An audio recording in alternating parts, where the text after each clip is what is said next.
All right, we live. I'm eating pineapple.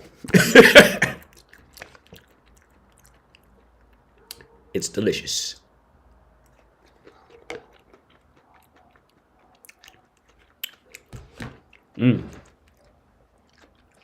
So I hope everybody had a good Christmas.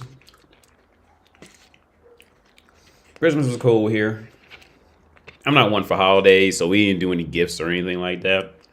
I just personally, I'm not a holiday person, but I always hope everybody can find some peace at some point in their life. That's the number one important thing, I think. As long as you can find peace, you can figure everything else out. Once you lose peace, that's when you in some trouble, in my opinion. But nonetheless, glad everybody's here. I'm gonna be right back.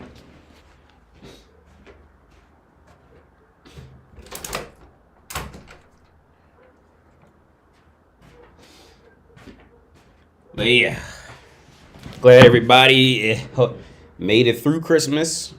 I hope everybody had good holidays and all that. Real quick, I stumbled on this one. I think it was Mark Cuban. I don't know who it is. I'm really bad with celebrities and names. I'm definitely getting older because I just can't keep track of celebrities and names anymore. But this guy, and I said the same thing a while back. He said, dude, like I think it was on Shark Tank or something. And he said, yeah, I would rather work my ass off for 80 hours a week, you know, as something that I own and something that's just for me instead of make $750,000 a year working for somebody else. And that's the shit I said like long ago, and I totally agree with him. I think that's real shit, man. I think that's real shit. But I think the big difference is this. I think the big difference is the mentality it really takes to go out there and work for yourself versus that mental reliance on a job. And I think that's something that really needs to be talked about more in this in this whole like surge of entrepreneurship and working for yourself. I think it's really the mentality I think that needs to be spoken on more. Because the mentality is a much more depressing one. Right. And like some people, I think some people are naturally born into it. Other people have to like get pushed into, like, for example, I was more or less pushed into it. I guess you want to call it entrepreneurialism, but like making your own moves and decisions and not like relying on like, you know, on a place of income type of thing. Like one place of income. I was more so pushed into to entrepreneurialism or some people, they kind of do it intentionally to themselves because they want to be pushed into it. So my story was, I said it far back, where I wanted to be the guy who worked in a legit place. I wanted to be the guy who came in every morning holding his cup of coffee, you know, asking everybody about how the game was that day, that week, or whatever the fuck. I wanted to be that guy who bought the house based off the job and got, you know, cars and all, you know, based off the job. I wanted to be that dude. Like I wanted to be him, but like it just like society, like it's not, I didn't get any like felony. I didn't get any felonies or anything like that. But like just like life just didn't work out in that way. And it's not like I didn't try. I applied at all types of jobs, dude, and like I just couldn't get a good paying job. So I was more or less pushed into having to just think for myself instead of relying on a job because they just wouldn't. I just didn't fit in those lifestyles. What's up, man? Oh, I'm trying to see. Yeah, see, this thing is fucking. Streamlabs is fucking up. It's only showing like 2 comments. I'm only seeing 2 comments now. But over here, it's like pile. Okay, so yeah, what's up, MG Verde? Mark M. I hope I pronounced that right. Mark M left. Easy peasy. Oh, yeah, earlier, yes, 7, yeah. Because I'm not going to stay on too late. But thanks for tuning in. Happy non-denominational 80 Vegas on ASMR today. What's up, random mortal? Chase the dollars. Don't ask questions. What's up, Eddie? Yo, what's up, Rana? What's up, Elijah?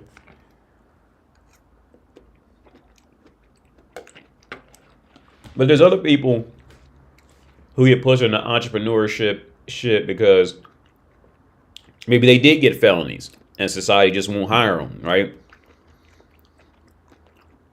I got a few friends like that. Well, one friend, he was like that for years. The one who I let live in my apartment back in the U.S.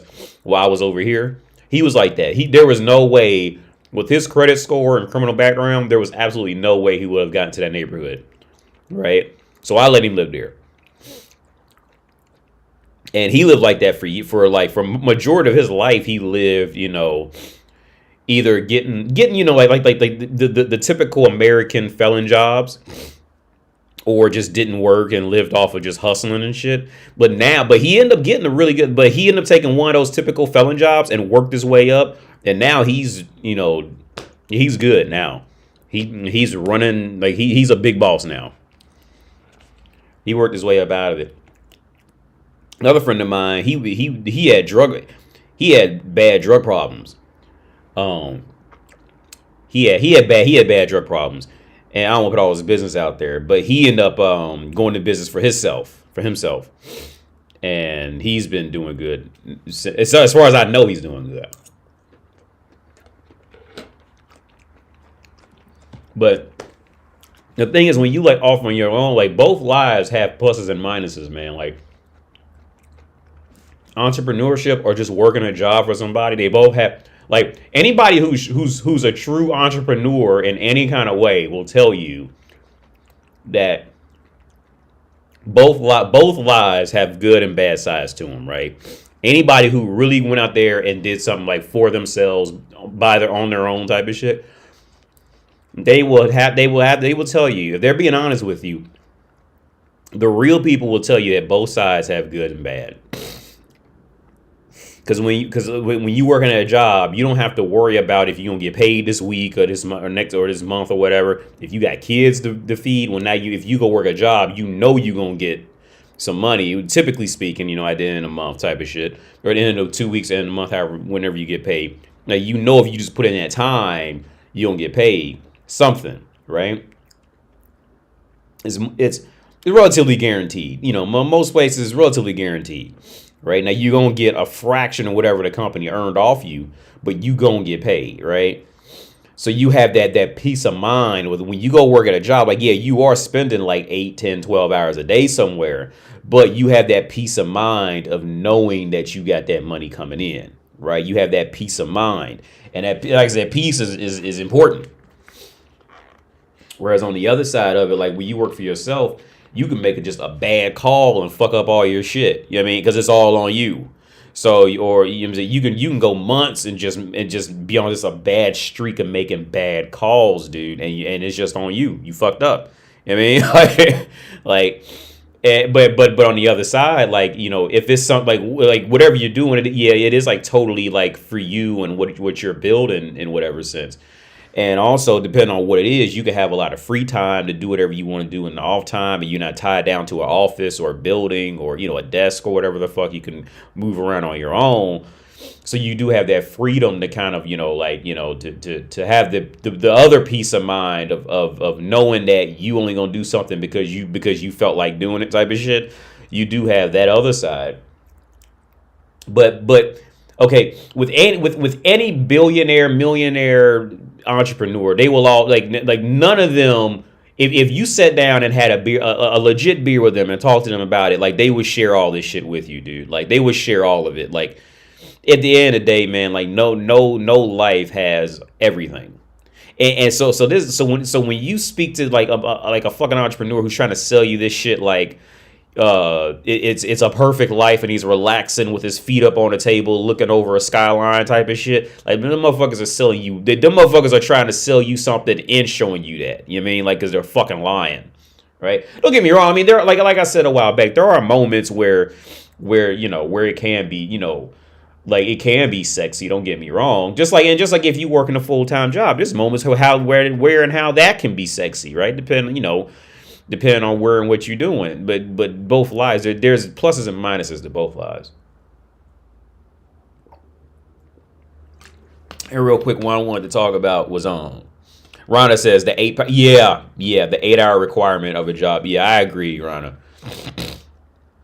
Yeah, I agree. That is and that's something now I never really agreed. Now, back when I used to want to work a full-time job like that, back when I thought I probably could go out there and actually get it one day, I was like trying to fit, was it a square into a round peg into a square, whatever that, situation is. I was trying to make myself be something else, like, and I slowly kind of like grew out of seeing like, okay, like this really isn't cool. But like because like back then, that was the only role models I had were people who went up and worked, and that's that worker mentality. And that worker mentality runs deep, right? Because that worker mentality, like you're gonna become whatever you're around.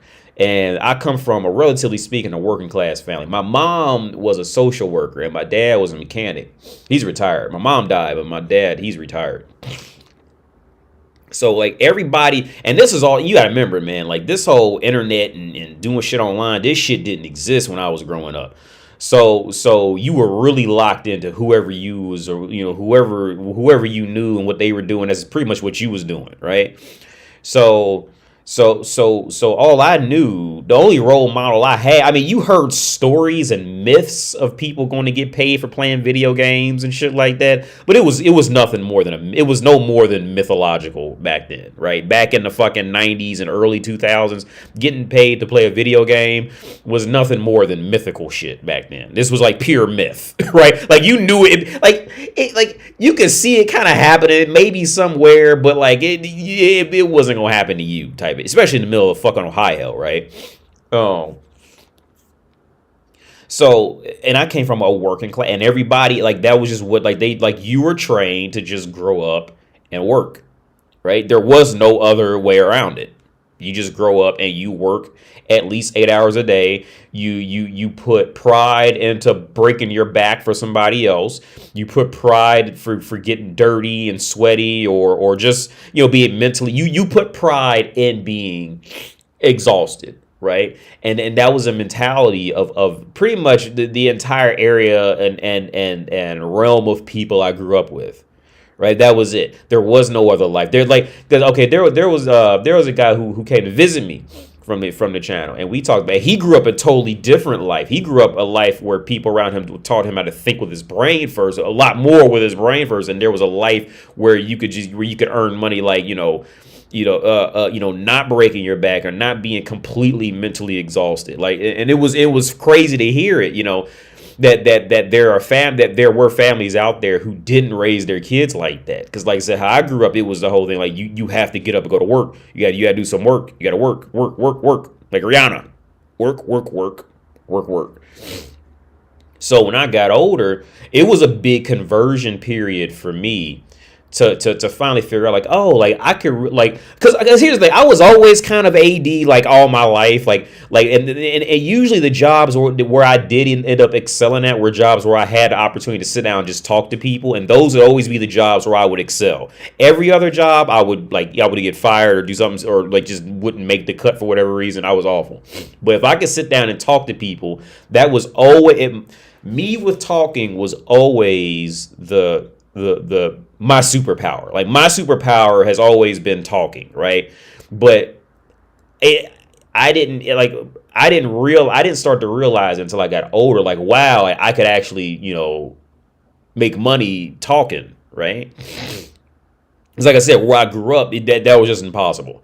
Like where I grew up, you seen movies where there were psychologists and shit like that, but like for you to do it, no, that was impossible. Because you're just not good enough. You're not a good enough human, right? That was a long rant. But yeah, the 8 hour work week, that was, but back when I used to want to do that, it was more, the reason why I wanted to do it was more to just kind of fit in with the society I was raised in, right? Because that's all we knew. It was all you knew back then. All you knew back then was try to be nice, to hope you can get a job, I hope the boss likes you so you can keep your job. And then when you leave your job, be pretty much the biggest degenerate you can be, so you can get so you can be locked into that system of hoping your boss likes you again, so you can keep your job. And that was the mentality of where I grew up. So it took a long time to work that shit out, man. But inevitably in the end, I was essentially pushed out, and I had to just think on my own. But no, I agree with you, man. Yeah, the 8 hours a day, that shit's rough. Every day too, man. Like here's the part, yo. I'm be real with you. I'm gonna be real with y'all. I remember I was talking to my dad, right? And I went to the bank here to ask. I forget why. I went to ask him something, but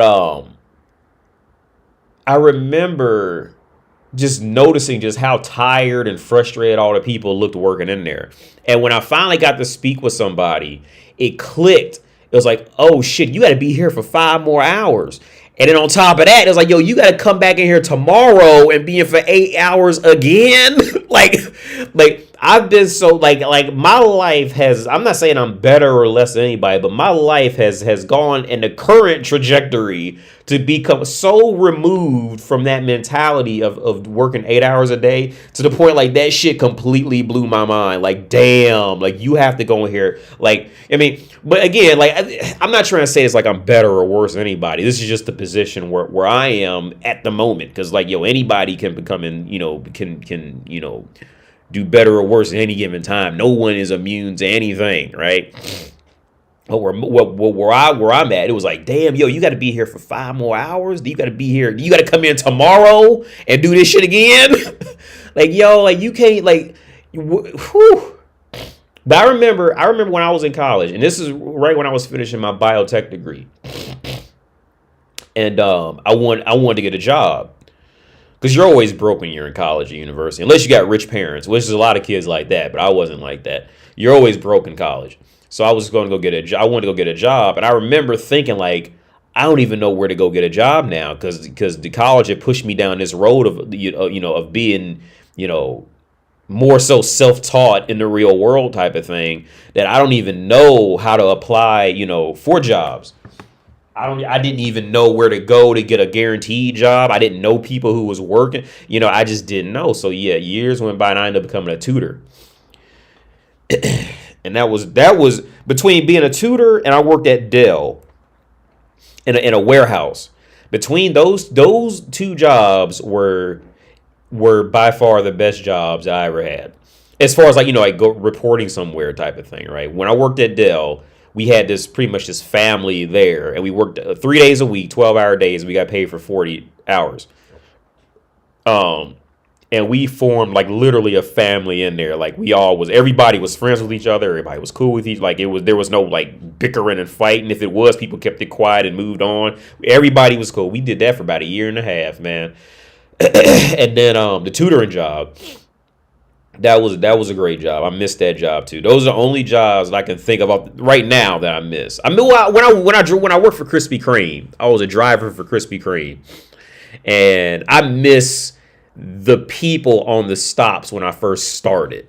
But when you drive for Krispy Kreme, you're delivering donuts to the grocery stores and gas stations, right? So grocery stores and gas stations are coincidentally, 2 areas where they have a high turnover rate. So and I also noticed something about jobs with high turnover rates like that. What tended to happen was they hire, like, whenever they would hire young people, the young people would always be in and out, and they would always seem to hire older people who needed jobs to kind of keep stability, and then they would go back to hire young people again because the older people get tired of it, whatever, leave. So that seemed to be the turnover rate. The people that I had, the friends that I had on those, I still think about those people to this day. When I was a Krispy Kreme delivery driver, I still think about those people. They were all real. I met some of the greatest people working at UDF. Like grocery stores in the middle of fucking nowhere. They don't even have like a name type shit, right? Like, you'd be surprised, for Krispy Kreme donuts, you would be surprised, like, how far they'll have you driving to deliver fucking $9 worth of donuts. You'd be surprised. Like, motherfuckers drove from Cincinnati to Indiana to Kentucky for one stop for some damn donuts. Like, motherfuckers was serious.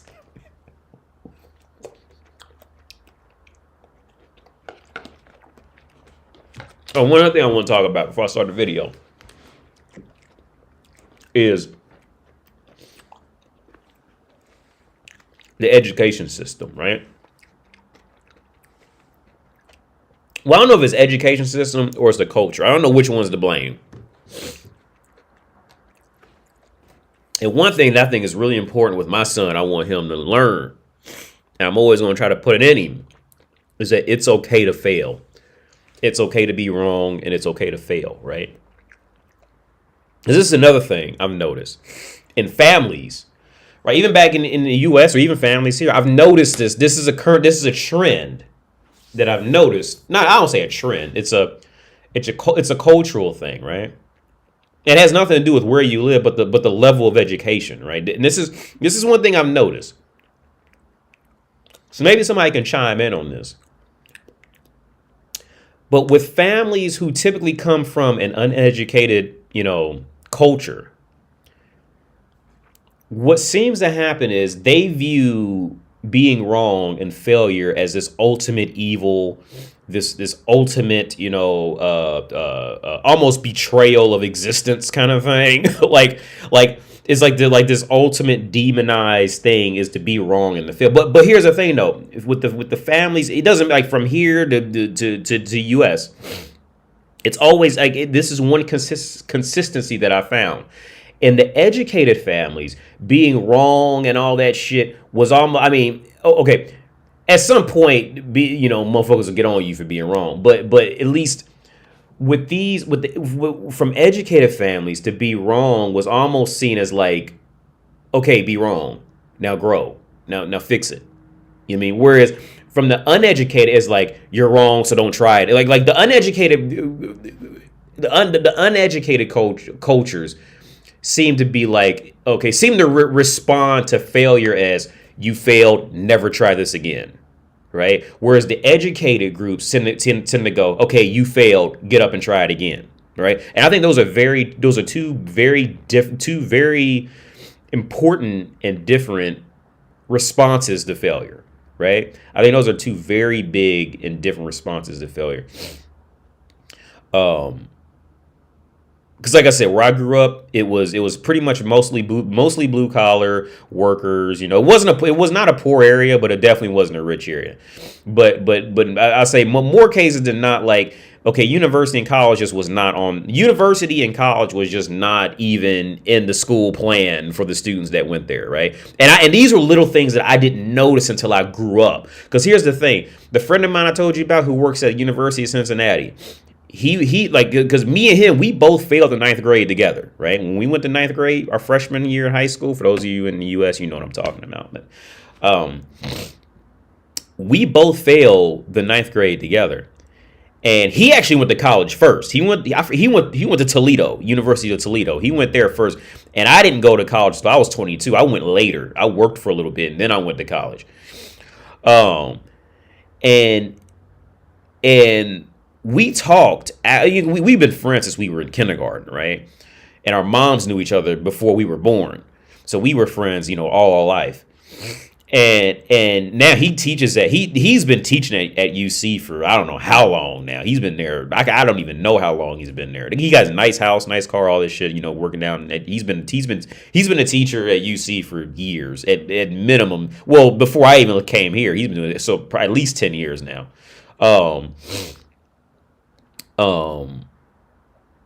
But these little things that we just didn't notice growing up, and these are very important things that I'm focusing on a lot more since I have a son now. Like these core, since like me and him, we both kind of live both worlds. Like we came more from a working class kind of family, and then our culture that we grew up in was like work. When I say working class, I mean like legit blue collar shit, right? And so when we look back on it, we like, damn, like that was fucked up. Like our high school, I went to Northwest High School. There was not, there was no plan for you to go to university in that high school. There was no like they just pretty much accepted like, yeah, these motherfuckers dumb as hell. They gonna go work at the factory. Like that's just how they treated you. Like so, if you were going to college or university, you were like, and where we went to school at. If you even spoke about college, you were immediately a star, right? You were supposed to be, a star because that was the mentality of where we grew up. And we talk about it now and realize just how pathetic that was. But again, this was before the day. Okay, this was before the days of internet like was big. So just like you're like anybody could be watching me now and hear me talk about it. Like these outlets didn't exist in the 90s and early 2000s, right? So you didn't get information at anywhere near the same rate that you can get it now. And spread it. So you just didn't know, how dumb you were back then. You were just dumb as fuck and didn't know. So we talk about it, like damn, like so now, so he focuses on his kids. Like the only reason, like and I'm focused. Like now I'm hitting the ground running with my son, because now I'm like, yo, I want him to be involved with universities at from the age of 5. I want him walking around with motherfuckers. Keep him in those worlds with them. Keep him in those worlds with motherfuckers who are thinking and doing something. Keep him, even if they just sit and play PlayStation all day. He's with those. He's in that culture of people who know how to like click off and be like, okay, you know what? I'm gonna go fill out this application for University of Texas just because I feel like it. You know what I mean? I may not even get in. See, because back when I grew up, like you already knew it wasn't even no reason to fill out the application. You know what I mean? Because you knew you wasn't getting in. You know what I mean? But here's the thing though. Here's the thing, and I think this kind of dives more into other topics I do want to touch on. The ignorance and the ignorance fueled entitlement can be enough to get you over the hurdle, right? The ignorant fueled entitlement. Like if you don't know you're not supposed to make it, then there's nothing stopping you from trying, right? And as long as trying is 80% of it. So if you just try and you go, here's the thing: if you just try to apply for, let's just say University of Texas, that's just off the top of my head now. Let's say if you let's say if you had a 1.3 GPA and was like, you know what I'm saying, barely graduated high school and you just felt like applying to University of Texas, right? Versus a motherfucker who had a 2.0 and knew they wasn't gonna get into University of Texas, and so they just never even tried, right? The fact that motherfucker didn't know that he shouldn't, that he wasn't going to get in the Texas University and still apply anyway, made it further mentally, because now he knows what that rejection is. He knows what that letter is. He knows what the process of applying is. So next time he knows how to be better at it, versus the motherfucker who knew, oh, I better not even try because I'm not going to make it anyway. Well, they're not even going to try. So now, so their growth is stunted in comparison. So here's the thing. Sometimes knowledge can really work against you in the world. So a lot of times the knowledge can really work. Like if you know you're not supposed to make it versus if you didn't know you weren't supposed to make it, a lot of times knowledge, so sometimes you have to just let go of knowledge and just act, right? And just try and see what the fuck happens, right? Because if you know you're not supposed to make it, then there's a greater chance you just never gonna try. And if you never try, you have no chance to fix anything because you never tried it.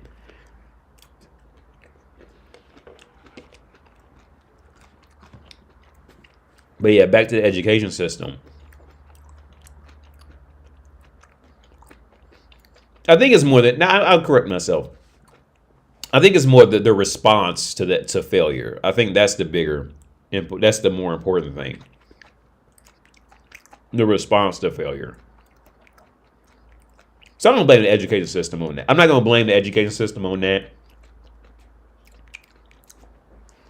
It's the response of failure.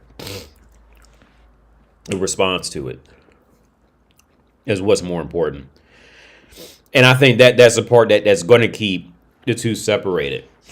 Because here's the other thing. I went to Sinclair Community College, and then I went to University of Dayton, right?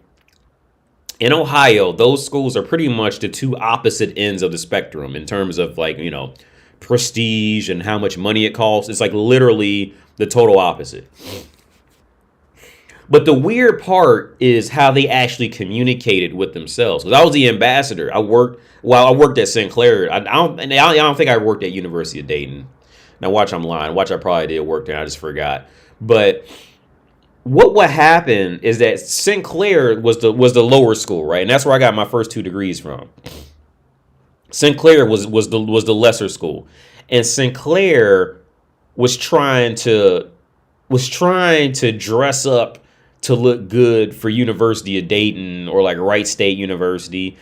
But in reality, they were fucking it up and fucking and and like almost overshooting everything kind of thing, to the point where so if the Sinclair student wanted to go to the better school, they were just like completely lost in communication. The reason why I know this is because I went to both.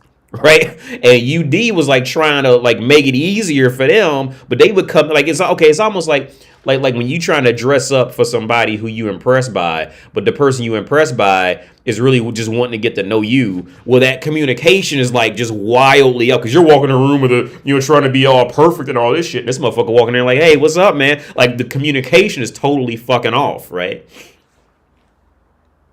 So, like, how do you really? That's a rough thing to fix, to think about trying to fix. Because like I said, because in my, what do you think of standardized testing?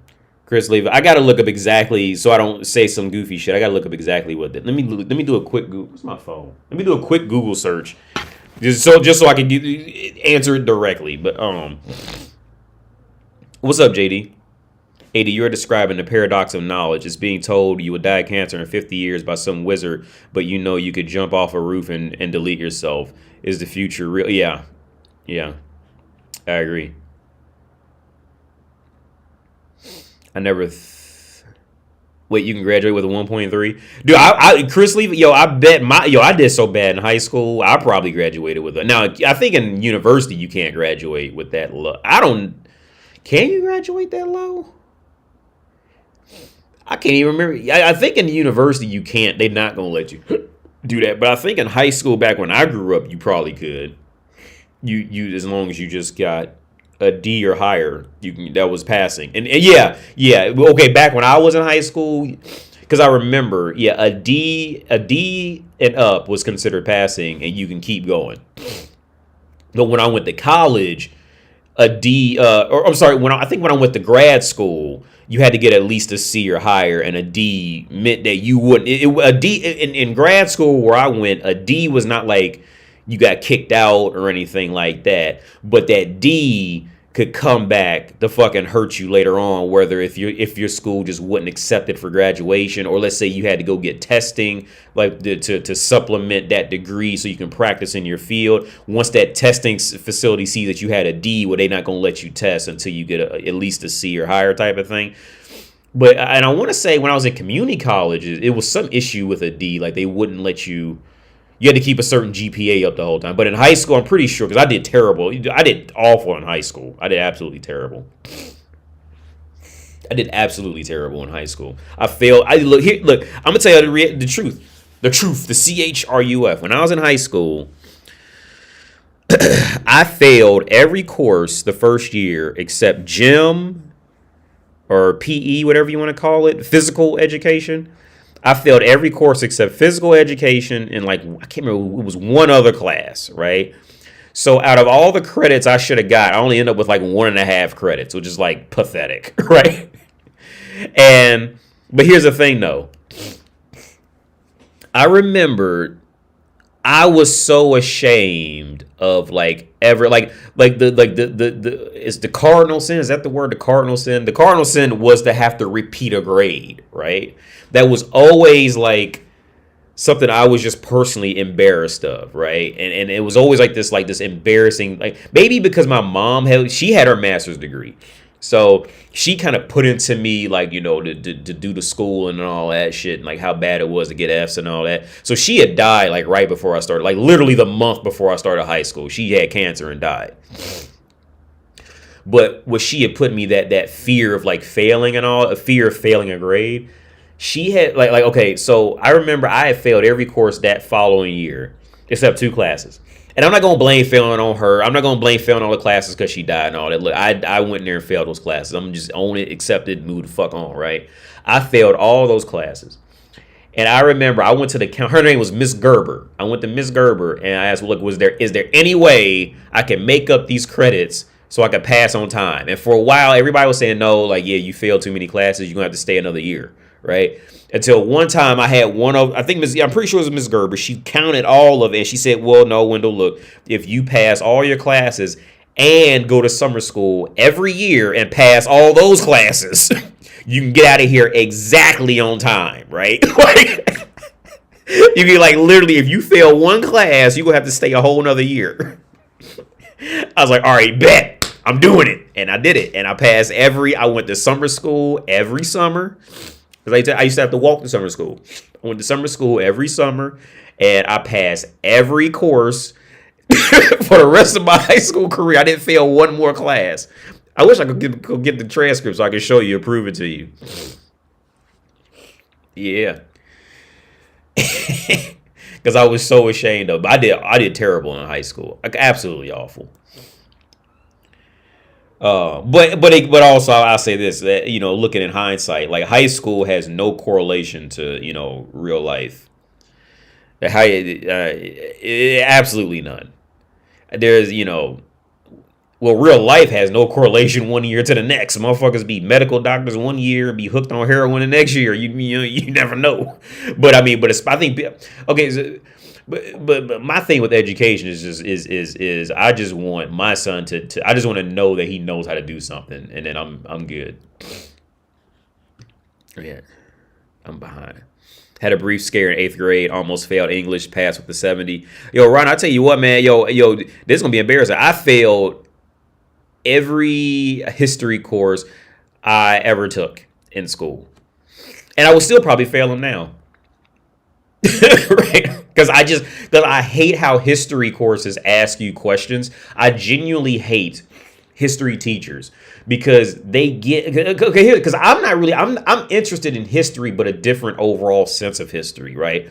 I'm interested in the overall theory of what's going to happen and what happened. I don't care when motherfucking John Adams was born, all right? I don't give a fuck when I don't give a fuck about George Washington's birthday. All right. And trying to label every exact thing. Like, no, I don't care. All right. Tell me what humanity did.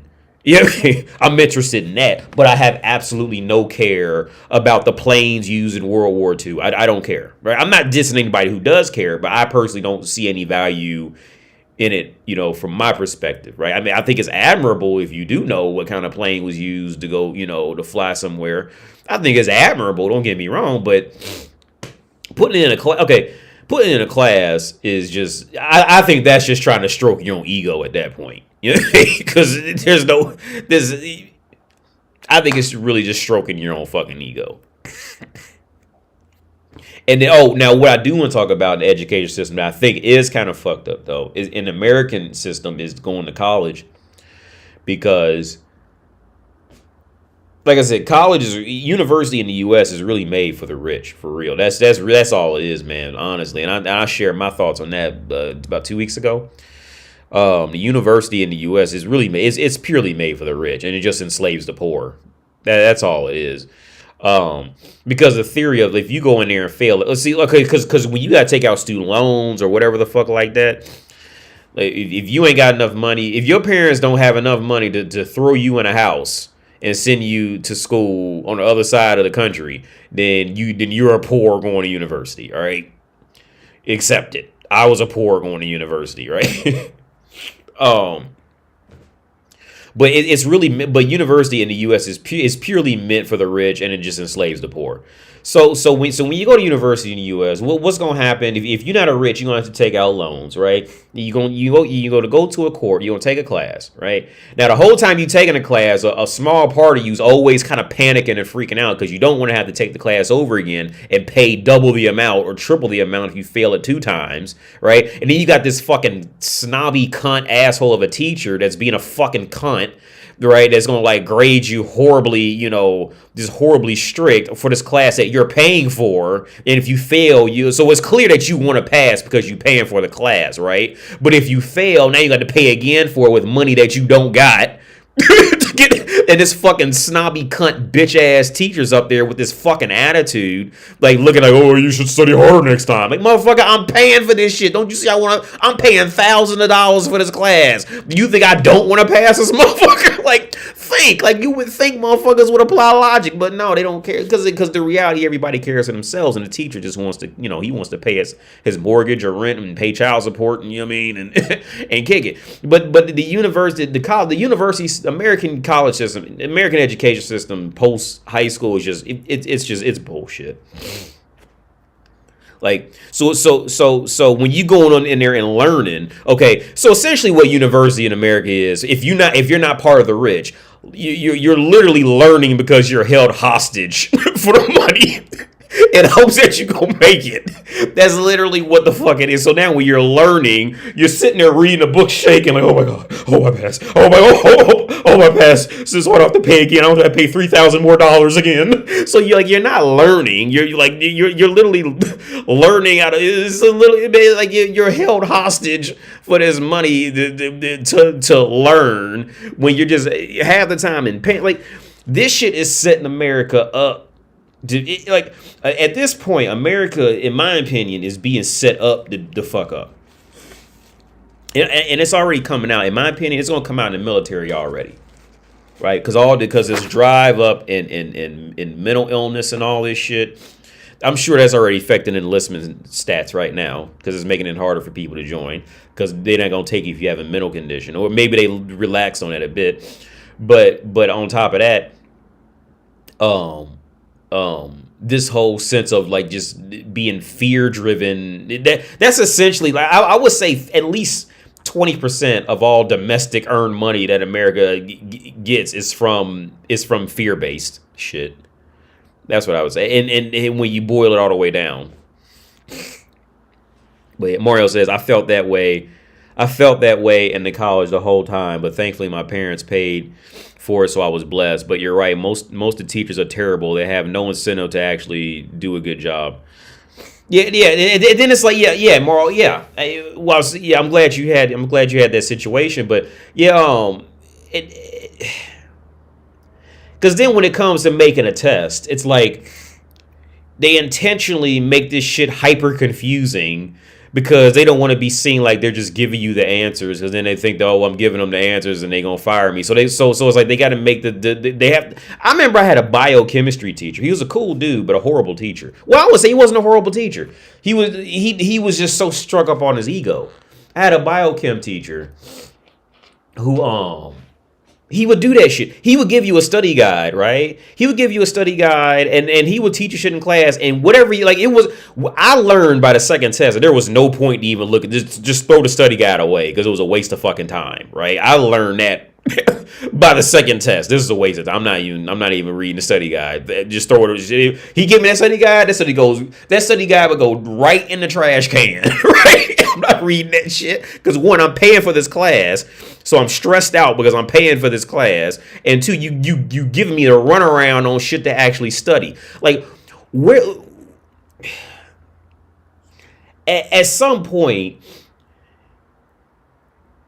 there needs to be a correlation in, okay, you gotta make students think, but at the same time, don't make shit so fucking cryptic to where it's just literally impossible to fucking get, the pass for classes that they're paying for. You know what I mean? I can see if they was getting this shit for free.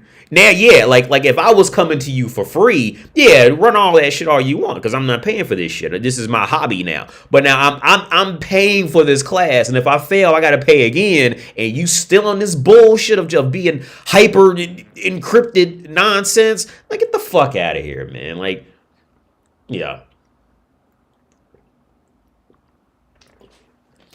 Now, one thing I do like about the testing over here is that in finals times, many areas over here, their finals is just walking up in front of the class and just telling what they know about the subject. And that's one thing I do like a bit more about the education system. Depending on where you go over here, their finals aren't so, their testing isn't so much just on paper. Their testing is a lot of times just walking in front of like some type of a board or committee or whatever, and just explaining what they might ask them a question, they just recite it back to them type of shit, or just explain what they know about it, and then they get graded like that. I'm a fan of that, but that, man, like, and I tell everybody, man, like, undergrad is hard, man. Undergrad is much harder than grad school from my time in it. Undergrad was just awful. Undergrad was terrible.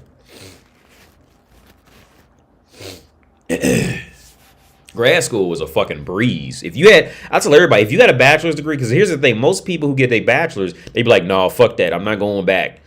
And I tell everybody, like, no, go back. Like, grad school is so much easier, dude. It's so much easier. In many different ways, it's so much easier than getting a bachelor. Bachelor's is just awful. Computer science degrees? But C's get degrees. Yeah. You know who I heard that from? I heard that from actually the head of the biotech department. He was a cool dude. And he said that. He said, yeah, C's get degrees. Hey, D, would you do an interview with yeah, sure. I don't know who that is, but yeah, I'd do an interview with him. Just pearly things? Sure. Yeah, I don't care. A lot of today's video games are like that. They're making it way too hard to figure out sometimes. Oh, yeah, man. Yeah. Well, that's how I was with Monster Hunter. Let me go see a video. That's how I was with Monster Hunter. I just could not figure out how to even get started with Monster Hunter, man. Like, I just couldn't figure it out.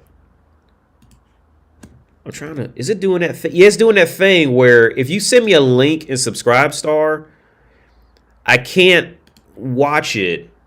I can't copy it.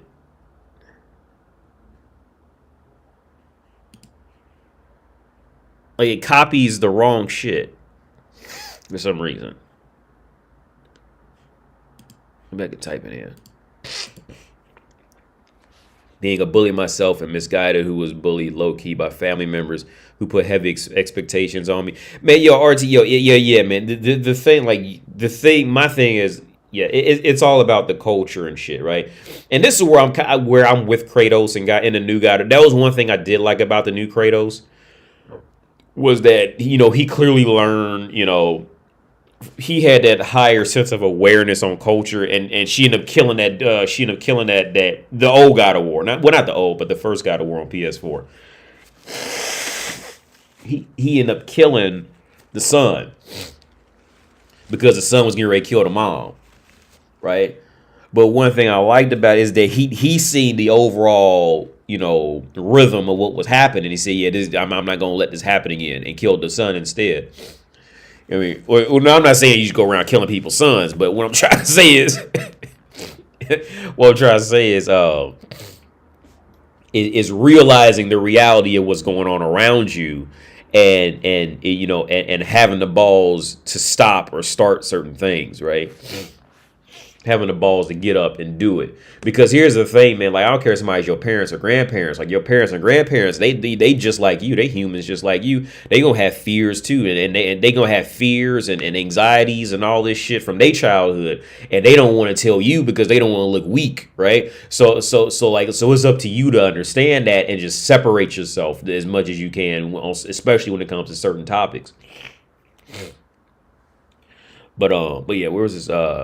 US says, what do you think about going back to university after 30? Do it. You gonna look awkward, all right? I ain't gonna lie about that. You go back to university after 30, like, you gonna look awkward. It depends on what degree. If you going for a bachelor's, master's, or I say if you go back to university for a bachelor's, be prepared to be a little awkward. But I say do it. But if you're going back for a master's, that's a little more common to see people over 30 going back to university for. But I say do it. Okay, yeah. What do you think about going back to university? Okay, U.S. I'll tell you this much, man. U.S. I hope I'm saying that right. USF Silk. I don't know how the fuck to say that, but okay. So if you don't go to university, what else you gonna do after 30?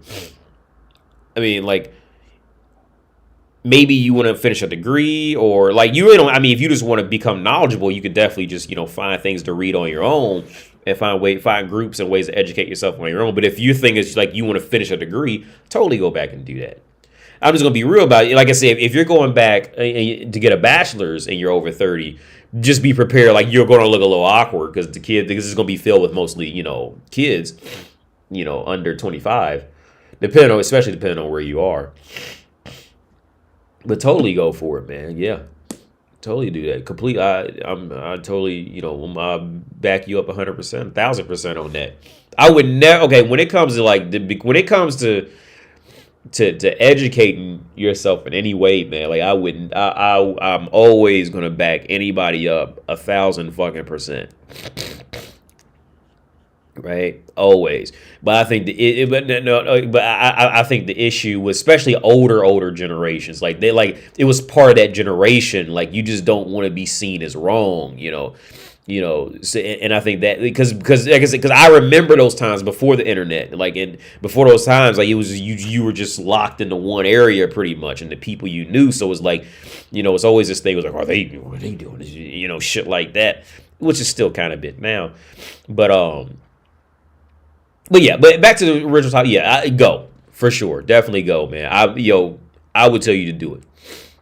I'd tell you to do it. Oh, Rana says go for it. Yeah, yeah. I've noticed that in some game periods, like that random absurd secret, and the only way you'd figure out is by pure luck. Oh, Mario, yeah, that's pretty much all Zeldas in my opinion. Like a lot of older Nintendo games and Zeldas were like that. I'd be having fun with the older Zeldas, and I would just get to a point where like there was no possible way I could have ever known to do this. Like, why did you even do this? And I'm paying you for this shit. Well, thank you. Now I know not to buy anything from you again because I'm not going through this. My fam culture is Spanish and Caribbeans. I don't know much about. I knew a few people from the Caribbeans, or I don't know what how the proper way to say that.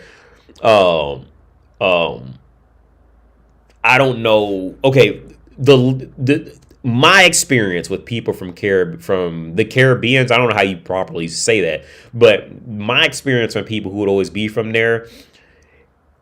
And this is gonna sound shitty, but this is my experience. They always lacked the formal education part, right? They always it was always this lack of either emotional control or this lack of insight to grow and build. The few people that I met from there, like my dad's neighbor, I think he's from somewhere around there. Because he met his wife on a cruise that was coming through there. His wife is American. He's from down there. But down there, I don't even know where the fuck it is. But but whenever here's the thing. They would always be very smart people, right? I'm not saying they were stupid in the sense like just being dumb as fuck. Though every person I've ever met from there knew how to build some shit. They knew how to completely finish a luxury basement. Like they knew how to do shit. It's not like they didn't know how to do anything, but it was that more formal, that more formalized insight to just look at something and just say, no, I'm not doing it, and not care if they hurt somebody's feelings type of shit. That more formalized version of I say the more formalized version of intellect, just completely separating emotion and just being like, no, I'm not doing that, and just walk off, right? That was the few that I came across were like that. They're always great people. I don't have a problem with anybody. Oh shit, I just lost all the comments. What's up, ABC123? Oh, I gotta look in. Let me Google standard just so I can give a proper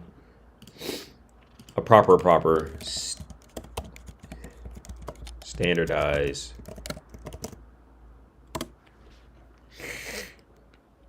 The test that administered and score in a consistent or standard manner. Standardized test.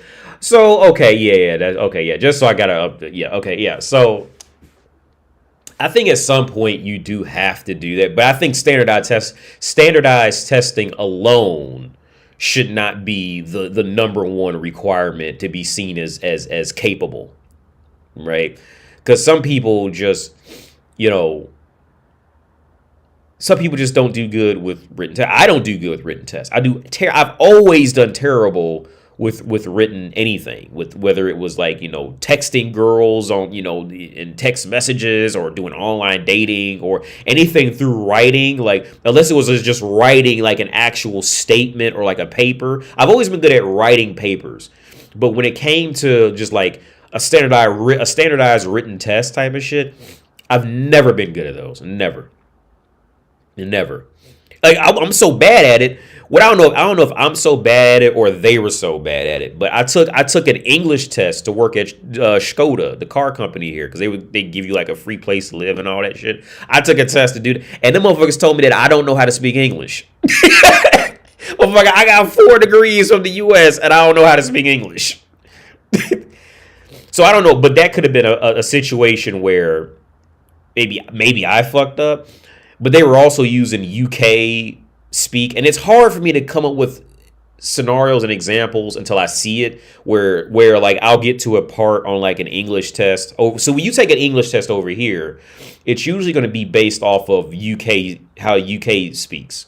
It's not going to be based off how Americans speak, which for the most part will be okay. But it'll be many areas where we'll just like I'll just see I have no idea what they really mean and how they're saying like it was like how do you say this sentence, and the UK and the British, they may say it a different way than we'll say it. And so I remember I was looking at one English test, and like literally 4 questions in a row, like I had no idea how to answer them. Like absolutely none. Because it was on there how they speak. It was like, how would you say this sentence in English? And it was definitely that UK shit. Because at least 2 of them, I thought they could have meant by 2 of them were right. But I think as far as standardized testing, back to that topic, I think that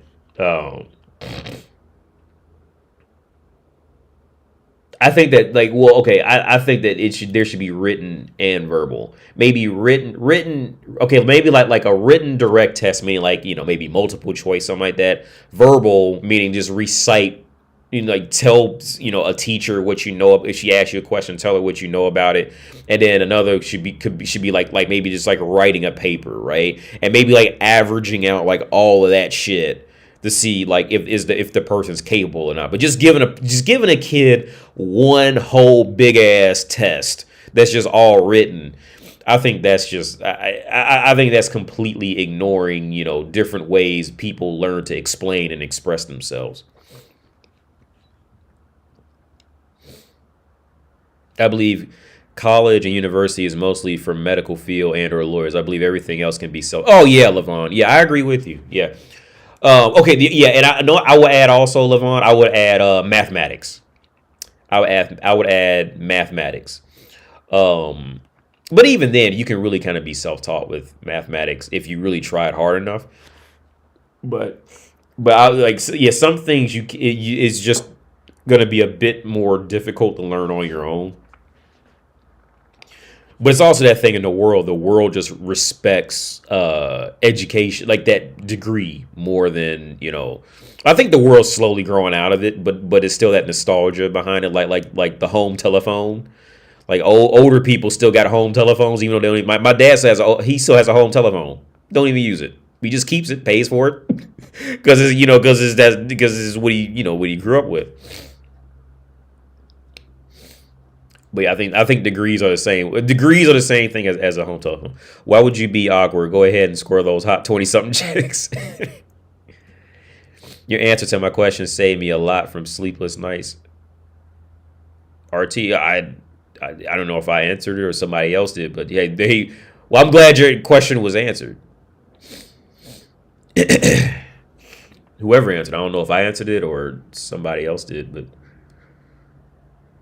Monster Hunter is easy, kills monsters, get their parts, build new armor and weapons to kill stronger monsters. You know what's crazy, PSV? Well, I agree with you. I like the theory of Monster Hunter, but I just have no idea how to, like, it was just far too convoluted from the beginning to me, so I just gave up on it. But you know what I'm addicted to, and I never talk about it. I'm addicted to Mega Man. I love the theory. I've always loved Mega Man. Even the old cartoon show, the super fighting robot, Mega Man. I love Mega Man, but I fucking suck at Mega Man. Like, I'm terrible at it. I played the demo not too long ago of Mega Man 11 on the Switch. I'm fucking awful. I'm terrible. I played the old Super Nintendo Mega Mans on some website. Like, yo, I love the theory of Mega Man. Like, I love Mega Man. I think the motherfucker's gangster as fuck. You know what I mean? Like, I love the theory that you have to go through these boss fights and get their powers to go be stronger against like another specific boss type of shit. Like, I love the theory of Mega Man. Like, I love the character Mega Man. And I remember I used to love the cartoon show. I love the cartoon show. There wasn't many episodes of it when I was a kid. And I still remember when Mega Man got fucked up, and and he got fucked up, and Mega Man X came from the future, and X was, he was the advanced version of him from like 2,000 years in the future, some shit like that. But I love the idea of Mega Man. I love Mega Man. I love the concept. I love the music. I love everything. But I suck at 2D games. Except I'm decent at Mario, but I just suck at. I love Mega Man, but I fucking suck at Mega Man. And it's one of them things like I'm mad at myself about it because I want to enjoy it. You know what I mean? But I just suck. I'm terrible. Something about, even because I noticed it when Street Fighter came out.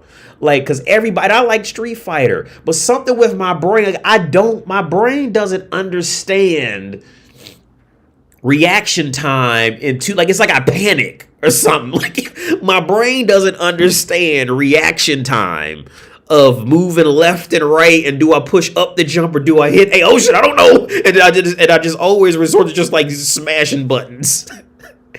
But when it comes to 3D games, I can handle 3D games. I've always been really good at 3D games, but 2D games, it's just something about it. I've always wanted to be good at Street Fighter. I always wanted to be good at Mortal Kombat. I always want to be good at Killer Instinct. I always want to be good at Mega Man, and I've always sucked at them. So here's the thing. I can watch people play any 2D game. I watched a dude play all of Mega Man, I think X4. It wasn't even a speed run. That shit was about 3 hours long. And I watched the whole thing. Didn't fast forward or nothing. I watched him sit there and play that shit. I'm like, wow, I fucking suck. Yeah.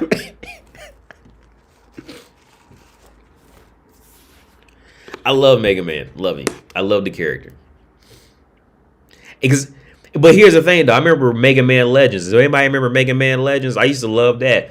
But I sucked at that, too. I don't know what the fuck with Mega. I just suck at Mega Man games. Like, because I love Mega Man Legends. I watched somebody play Mega Man Legends. I love the idea of Mega Man Legends when I first played it. I loved the idea of it back then.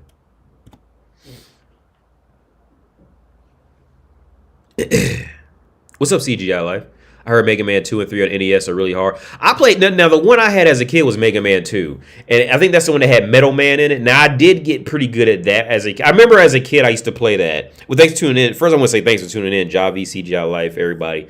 But I remember, because my dad, he brought home a Nintendo. And here's the crazy part about me and my dad in video games. My memory is that my dad was really good at video games. So I just automatically assume that he already knows video games. And so when we talk now, he goes, no, I don't know anything about video games. I was terrible. So it's like my memory as a kid was that he was, because he brought the Nintendo home. I remember I had Ninja Turtles and Mega Man. Well, I had a lot of games, actually. But those are the two I would always go back to. And I sucked at Mega Man then. I remember one day I was playing Mega Man and it just clicked. Like, it's like, oh, I get it. Like, oh, I have to, because I beat Metal Man first. And once you get Metal Man, then like the rest of the game is like, it's not super easy, but you can manage with it. But until you get his power, you just fucked up, right? You really can't do a whole lot, especially as a kid playing it. But it got to the point where, like, I could, once it, because I didn't even understand how you even beat a boss back then. It was too hard. And I remember one day, it just clicked. I still remember that one day, it just clicked, and I got it. And I ended up beating all the bosses, like, in succession. I didn't even have to, like, experiment. I just got it. Like, I either through luck, a mixture of luck and just getting it. But I don't think I ever beat the game, though. Because That tells you how far I made. Because I thought that if you just beat all the monsters, that was the end of the game. I didn't know you actually had to go fight Dr. Wily. You know what I mean? That was a whole nother concept I wasn't even prepared for. I didn't see that shit coming. Yo, what's up, Simon Lewis? Happy holidays and Happy New Year. Yo, Happy New Year's to you too. Happy holidays to you too, man. I hope you had a good Christmas if you celebrate, unlike me. Got anything for baby Kratos? No, yeah, Simon, thanks for tuning in, man. No, I don't celebrate Christmas like that, man. I'm not a big holidays. And I was speaking to her about it. I was telling her, because like the rest, like my normal life is pretty much like, relatively speaking, a vacation, right? So when I look outside or go someplace and everything's closed, to me that just adds even more to the depression of holidays, like because I can't go anywhere and do nothing, which from my perspective in my life, that just adds to making it worse. You know what I mean? When I look outside, ain't nobody's driving anywhere, everything's closed, everything's quiet. That just makes it even more worse from my perspective of things. Hey, have you played a new recent modern game? I'm looking forward to a Harry Potter game. I'm playing Cyberpunk now, and I wanted to play it on the stream, but I can't because the music is a big important thing to me. So I don't want to let go of the music. But I'm playing Cyberpunk, and I'm really I tell you what, man, I'm really enjoying Cyberpunk. I finally played it, and I am totally enjoying Cyberpunk. Cause, and here's the thing. Because I started playing it, and then I went back and watched. Y'all remember? So for anybody who's in the video games, you remember that it was maybe like a 45-minute gameplay, like maybe like 3 or 4 years ago before the game came out, and it had that narrator speaking over it, and motherfuckers was mad at the game wasn't like that. Yo, I'm like, I just played that level. The game was exactly like that. The only difference was they played with like higher unlockable shit. And it was like a cool voice talking over it, and they played it like they knew what the fuck they was doing. But like I literally just played that level, and it was pretty much exactly the same, right? It wasn't very much difference in it. But I'm having a lot of, and motherfuckers like was roasting Cyberpunk. I'm also playing it 2 years late, so they probably patched a lot of shit. But I'm having a ball with it. Now I think Keanu Reeves was just a horrible miscast for it. I think it's just a terrible. They really could have saved a whole lot of money and a whole lot of time getting literally a community college student to do that and done a better job with it. Keanu Reeves, I'm sure he's a great dude in real life. I'd love to have conversations with him and talk to him, meet him one day. But he was a terrible choice for that. Absolutely awful. Like he has a good look. Like he looks the part. But just like his movie, as soon as he starts talking too much, he got the shit, and he has to show some range outside of struggle, outside of that's his range. Anything outside of that, inflections and voices or anything like that, oof, that shit falls apart real quick. That shit just does not hit at all. He was a horrible miscast. Keanu Reeves to me is the worst thing about Cyberpunk. In my opinion, I would have rather just, you can't really go without in the story of the game. You need that character in some way, but I would have rather just go without that character. I would have rather just been subtitles every time he talked. Because his acting is so bad, I thought about just changing the language to Japanese or something. So I just read everything. Because his acting and the Japanese dude's acting is so terrible. Like that made me consider okay, I might change. I might put this in French or something. That way I could just bypass all that terrible voice acting. But I'm having a blast with Cyberpunk. I think it's fucking. But okay. Also, I think the reason why a lot of people didn't like it is because they played it in that demo and how they were talking about it. They were playing it like it was Call of Duty, almost like futuristic Call of Duty, but they were also trying to sell it as like a sandbox GTA open world shit. And I think that's what people was expecting. And then when they got it, it was this game that's definitely a lot more story driven. And in my opinion, it's a lot more story driven. It's more like a mixture of, I'd say, Deus Ex mixed with like a shittier version of Grand Theft Auto. That's what I would call Cyberpunk.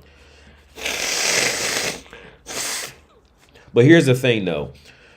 I like Deus Ex. Deus Ex is the same thing as Mega Man. I love the theory. I love the concept. I love everything about Deus Ex, but I fucking suck at it, right? I love Deus Ex. I love it. But now Cyberpunk to me is, because the reason why I suck at Deus Ex for me seemed to be a bit too restricting. It seemed to be a bit too restricting. Like it was almost like you almost had to do something like a certain way to get somewhere type of shit, or else you just die. Because it wasn't one of those games you could just run and gun type of shit, from what I remember. Or maybe I just suck that bad at it. I don't know.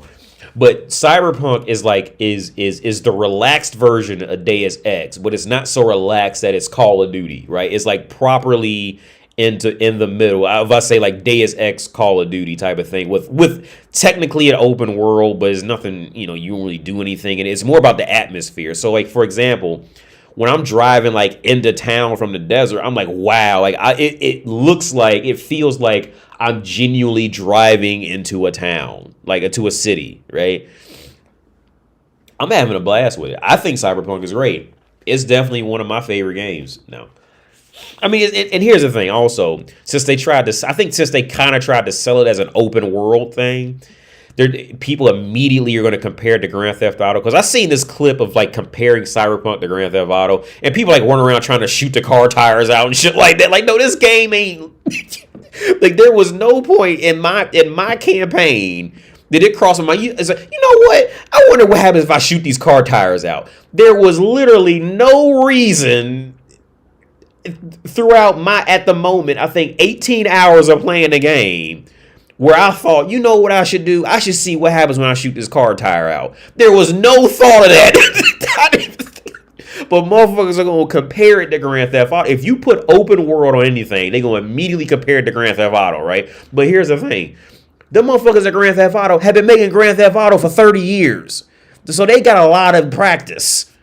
And CD Projekt Red or whatever, this is, from what I know, their first major game even dealing with cars. You know what I mean? Like, so cut-ups, I mean, and on top of that, the story, like, in my opinion, the story, the choice of options, all that shit is just it's just out of Grand Theft Auto's league. At this point, in my opinion, going back to Grand Theft Auto would be a horrible step backwards. Because all Grand Theft Auto is drive somewhere, shoot somebody, sex joke. That's it.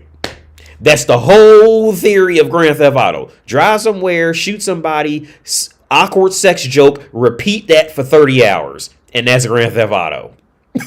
Right? At least with Cyberpunk, you get more like the music is because I love music in games. The music, the feel, like the overall, the story, the feeling, the atmosphere feels so much better. Grand Theft Auto is not bad, but in my opinion, Grand Theft Auto has completely run its course. Red Dead Redemption 2 was great. That was a step up, but Grand Theft Auto 5 was it's also a much older game. But GTA 5 was just a huge... They ain't been good since San Andreas, in my opinion. 4 was a good attempt to try to bring in a realistic movement, but San Andreas, in my opinion, was the last one that was truly innovative type of shit, right? As far as like everything you could actually do, and you could build up weapon skills, you get fat, you get skinny.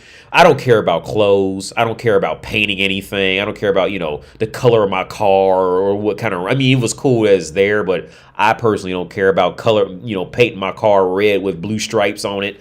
I don't give a fuck about that. But the fact that when you shot your gun, you get like your weapon skills actually would increase to the point where like you could hold like 2 double barrel shotguns if you keep using the weapon long enough. Your driving skills would increase. Your fighting skills would increase. You can go work out to get stronger and punch people harder. Like all of that was like that was the last truly innovative, in my opinion, GTA. 4 tried to bring the realistic movement. I didn't care for 4 personally. And 5 just was 5 was just a waste of fucking time, in my opinion. It was just the whole time I was waiting on it to get good, and it just never got. I just didn't care for it. I have no interest in ever going back and playing it again. I really shouldn't have finished. The only reason I finished it the last time was I was waiting for it to finally get good, and it never did. Online wasn't too bad for me. It was cool, but as far as like total options and of what was actually happening, San Andreas was pretty much the height of it. Now, people love Vice City's story. Vice City did have a great story. I can't remember a lot of it now, but Vice City's story was pretty much just Scarface, but it was really good. I really enjoyed this story. But San Andreas was the last genuinely great Grand Theft Auto, and Red Dead Redemption 2 caught me off guard because I was expecting that to be dog shit, and that ended up surprising me once it clicked and it caught on. And once I really understood like what they were doing with it, Red Dead Redemption 2 was in mind. That was another favorite, but I would never play it again. It was just too long. Liberty City. Word up. What's up, AD? Merry Christmas. Yo, hey, what's up? Merry Christmas, Jen. Thanks for tuning in, man. Yo, AD, do you do one-on-one sessions with callers? Yeah. I just wrote back a subscribe star person too. Yeah. I'm doing one-on-ones. Yeah, just you can email me. Email should be in the description.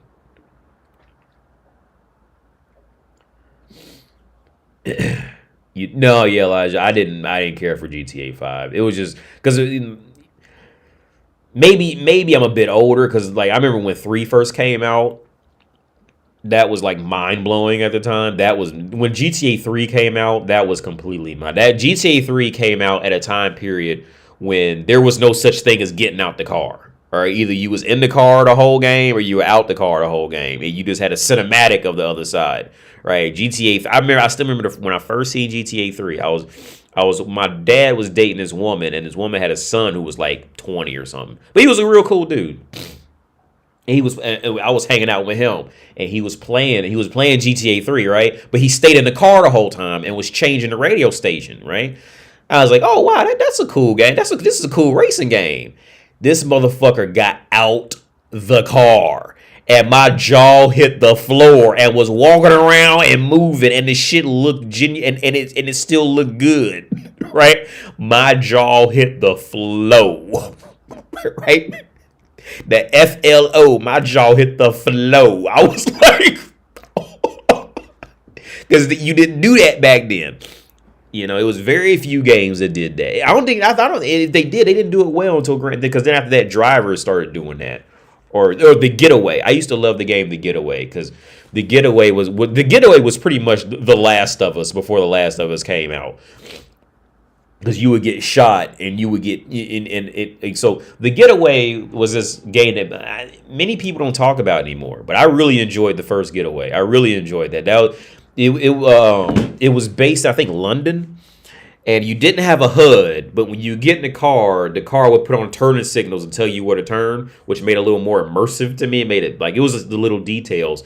So then when you would get out the car, you would always have to, run in and shoot somebody because that's, the premise of, 80% of games. You had to run in and shoot somebody. Well, if you got shot, you would see the blood, like, come through your clothes, and you would slowly start to, like, move slower and be fucked up. So you'd have to lean up against a wall to catch your breath back. You know what I mean? Because that heals bullet wounds and shit, just resting for 5 seconds.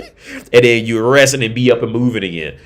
But I really enjoyed The Getaway. And I don't know why they never came out with more. Because that was, in my opinion, that game was ahead of its time back then.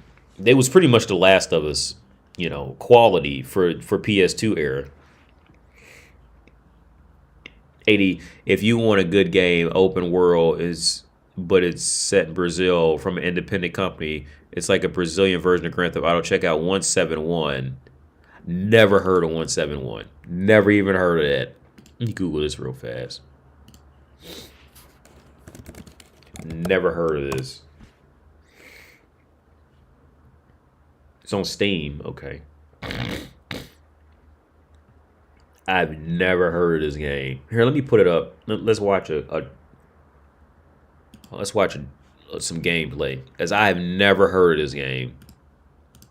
I'll bring it up. Hang on, give me 1 second. Move shit around.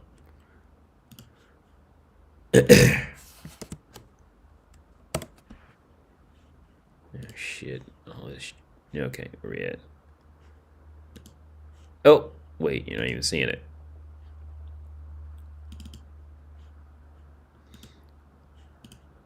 Oh, Power Stream Labs. Hang on. Here we are.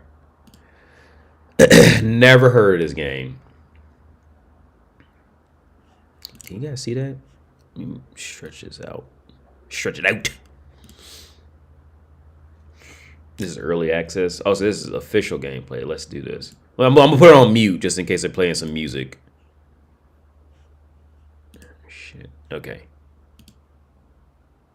The street. They can report you to the authorities.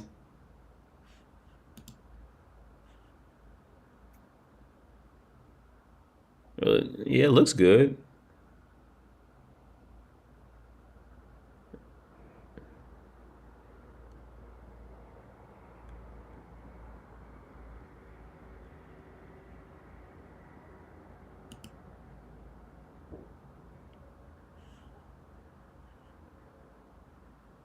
Yeah, it looks good. I mean, for what it is, it looks good.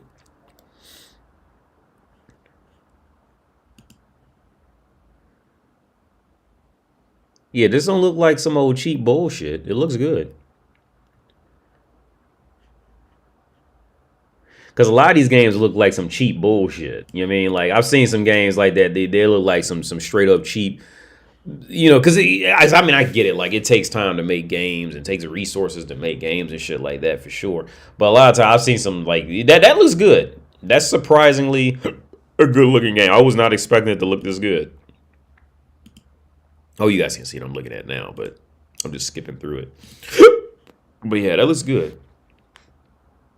AD, I like Saints Row 1 and 2, maybe. Yo, Saints Row, yeah, the original Saints Rows were, I remember liking those.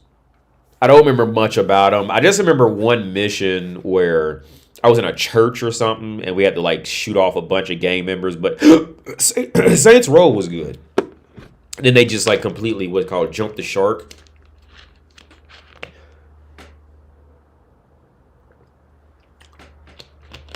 He just completely like went overboard with like being wild. And then the newer Saints Row, that got abysmal reviews. Motherfuckers roasted that. I got the fucking hiccups. Motherfuckers roasted that. AD, what are your thoughts on female rappers of today? Well, to be fair, to be honest, I don't listen to female rappers. I don't listen to most rappers of today. I don't, so I can't answer that. Oh, True Crime. True Crime was good. True Crime was pretty much like Cyberpunk, like toned down about 8 notches or more. Given the time period, it was a big deal. But like I said, man, I'm really on Cyberpunk right now. I played Sifu, didn't care for it because at this I did pretty well up until right before you got to that second boss, and that's when it just started. It was just bullshit. It was fake difficulty. I really liked the idea. I liked how I played, but right before I got up to the main second boss, I had to fight 2 people with staffs, I think, and that's when it started. Right? It's because I was age 28 to that point when I got to right before the second boss. And then I watched other people play, and I didn't really do that bad because some people was like 40 before they got there. Right? I was 28, and it was at that moment when I started to say like, okay, yeah, like this is. But I was sticking with it. I was hoping maybe those were just like a certain type of fucked up bad guys. But when I got to that second boss in Sifu, that was just fake difficulty. This is not real difficulty. They were just fucking with my. Okay, I'm like, I could see my punches connect and they're not doing any damage. It's just the game's just not reading the inputs that you were perfectly reading a level earlier. You're just not picking them up now, type of shit. Like, so I just deleted Sifu.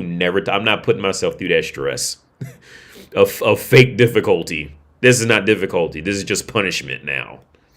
So never touch a Sifu again. Then I tried Cyberpunk next.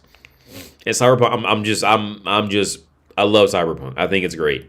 I think it's I just love it. I think it's a great fucking game. Like I said, I think the reason why many people didn't like it is because they tried to, because because they almost, because as soon as you slap open world on anything, you're gonna immediately get compared to Grand Theft Auto, and those guys have been doing that for literally 20 years at least, at minimum 20 years. AD, what's your opinion on the Jews and Kanye? I have no idea what Kanye even said about the Jews. I have no idea. Well, the only thing that I heard that Kanye West said was he said something like women or Instagram is prostitution. I remember hearing that, which that's all it is. You know, that's he's not. I don't think he's lying about that. It's just it's softcore. It's softcore prostitution. Women just going there to post pay because I told you guys a while back when I was doing Instagram, like bitches were going out their way to talk to me, and they were like legit. Like, bitches, this is what bitches do. They go on Instagram to see if you're a guy who has pictures of traveling and shit like that to figure you got some money and try to cut and want you to come there, or maybe it's some fucking scammer dude. I don't know, but I've also known women to do that. They'll go through profiles and scam to see what these guys are doing, to see if they have money, and then contact these men, right? Well, so Kanye, he's not lying about that. He said women are freezing their eggs because they don't want to get you, because if they get pregnant, then they're gonna lose their body. So women are freezing their eggs to get likes, to stay sexy, to get likes on Instagram. And I completely agree. That's exactly what women are doing. You know, and when it comes to shit like OnlyFans and, you know, all that shit, it's the easiest profession. You know what I mean? It's the oldest and easiest profession for women. Start fucking. Or trick people into thinking that they're gonna fuck you one day. And that's how you get money as a woman. But I have no idea what he said about Jewish shit. Say it, Cyberpunk story is great. What build? I picked the corporate one, but I don't think I know how to upgrade properly because I don't have many upgrades. I just have like an eye one and I think a hand one, and I don't know how to do because I'm horrible when it comes to like crafting. I'm just terrible when it comes to crafting in games. I hate crafting in games. I don't get it. And this is where I think Cyberpunk is a little too much. There's so many upgradable things to where I'll just get lost and say fuck it, you know, and I'll just upgrade like a few things, just stick with that with that power because it's just way too much shit. I'm terrible. I've always been awful with crafting, but I picked the corporate one, and the reason I picked the corporate one because in that gameplay demo they deal with that corporate woman, and when I played it, I never even seen that woman. That woman, you know, in the gameplay demo where they meet, where you had to meet with that woman to get the money to buy that robot in the beginning of the game to spy on people, I think, and well, my playthrough, I never even met the woman. Didn't see it. In my playthrough, when we went to go buy the robot from the guys, the Spanish dude stood up, and the guy told him to sit down, and I ain't say nothing back. And so my character V just stood up and said, "You know what? Let's fuck these guys up." So I got in the fucking I had to rob them. I've been a fucking oh shit. And we just stole the robot and we had to run out. I ain't even mean to do that.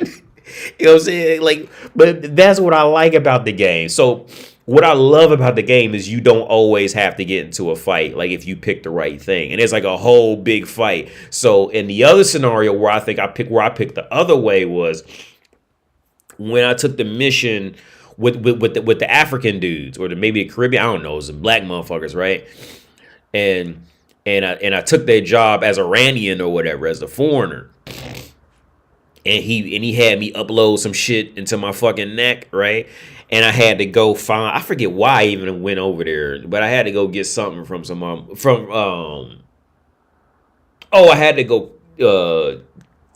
kill the white dude, the informant. I can't remember what the fuck he was doing, but I had to go kill him. And I made it all the way down there and started talking to him, right? And I was like stressed out. I was sitting there with my shotgun aimed, like holding the left trigger, aimed at his head. If this motherfucker makes one move, I'm pulling the trigger at his fucking face with a shotgun, right? And he's like, wait. He says, okay, the motherfuckers was lying to you. I can prove it. Run a diagnostic check, right? And the whole time, either I got the shotgun aimed at his fucking face, like literally like this, or I'm looking around to make sure ain't nobody come in the room behind me, right? He says, do a diagnostic check. And then the character V goes, okay. And he runs it. And he said, okay, run a diagnostic check again. And he runs it again. Said, notice anything? It's the exact same diagnostic check. So that diagnostic check was a fake. They upload a virus into you. So here, I'm going to upload this shit into you to get rid of that virus, right? So I took his download to get rid of it. And so when I left the building, I didn't have to fight anybody. Everybody was just saying like, yo, he's letting them go. I didn't have to fight anybody on the way. I just walked out. I took all the health, all the grenades, all the shit. I scavenged that whole fucking shopping mall and bounced and rolled the fuck out. Then I had to kill the black dude, which is actually pretty easy because I separated him and his homie. And then when I killed his homie, I snuck up behind him and just like choked him up and just like and killed him like that. So I didn't have to fight him. I just snuck up behind him and snatched him up. So it was a pretty easy, that was easy. But that first one, like I didn't even mean for that to turn into a fight, dude. Like I was just kind of just caught up in the moment, you know what I mean, and just staring. And the next thing I know, I had a whole fucking robbery. I had armed robbery. You know how many motherfuckers go to prison in situations like that in real life? Motherfucker went there to go just buy some shit. Like, I was going to give him the money. But life didn't agree. Next thing I know, I'm committing armed robbery. Motherfucker, I was in panic. I didn't even know where to go. I was in shock, for real. I didn't know where to go. Because the music, and that's why I like the game so much, because the music has me so into it. And it's like the setting, like, this is where I think I think Grand Theft Auto was a huge step backwards from Cyberpunk. I think it's a huge step backwards. I think it's a huge, Cyberpunk definitely raised the bar as far as atmosphere in enclosed environments like that. They completely are. Now Red Dead Redemption was great outdoors, but indoors and like in compact cities, Cyberpunk took that over. As long as you focused on the actual mission, you ain't trying to worry about shooting a car tire out. That shit was dope. Got me in there committing robbery. So, oh wow, Javi. So here's the thing. Yeah, so your comment is showing up on YouTube, but it's not showing up in Streamlabs. So it says one of the reasons they call Kanye anti-Semitic is because he said a lot of Jews own a lot of the music industry and the mainstream media. He also said the Jews exploited rap starting in the 80s. Yo, well, I say this, man. I never noticed.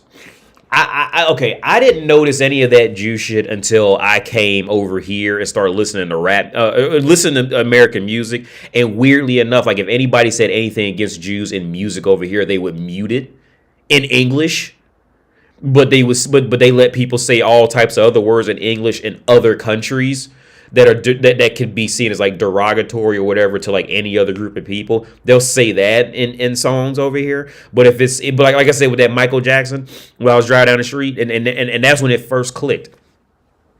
I'll be driving down the street and playing the radio in English, their radio in English, and he said, "Jew me, sue me," like what? But they blurted it out. And I'm like, yo, why would you blurt that? Like I've heard, look, like and to put it in perspective. When I lived in Chescalipa, I knew a girl up there. She had a daughter, right? Her daughter's maybe like 9 or 10, right? So she asked me to go with her to her dance recital or something. I was bored. I didn't have nothing to do, so I went, right? They had 9-year-old girls up there twerking to English songs talking about twerk that ass, bitch, in a children's dance recital with the parents sitting right out there in the fuck, because they don't speak English. They sitting right out there in the fucking, in the audience, and they got 9-year-old girls up there dancing, and a dance instructor up there talking about some, twerk that ass, bitch, get down low, and these are 10-year-old girls. I looked, I said, Kate, do they know what they saying? They said, no, they don't know what they saying. And let these girls go up there. But if Michael Jackson said "Jew me, sue me," they will blurt that shit out. They will delete that shit on the radio to motherfuckers that don't even know what that shit means. You see what I'm saying? So it's like so when Kanye said some shit, if he said some shit like that, I'm not surprised. But see, here's the thing: when he says that, here's the thing.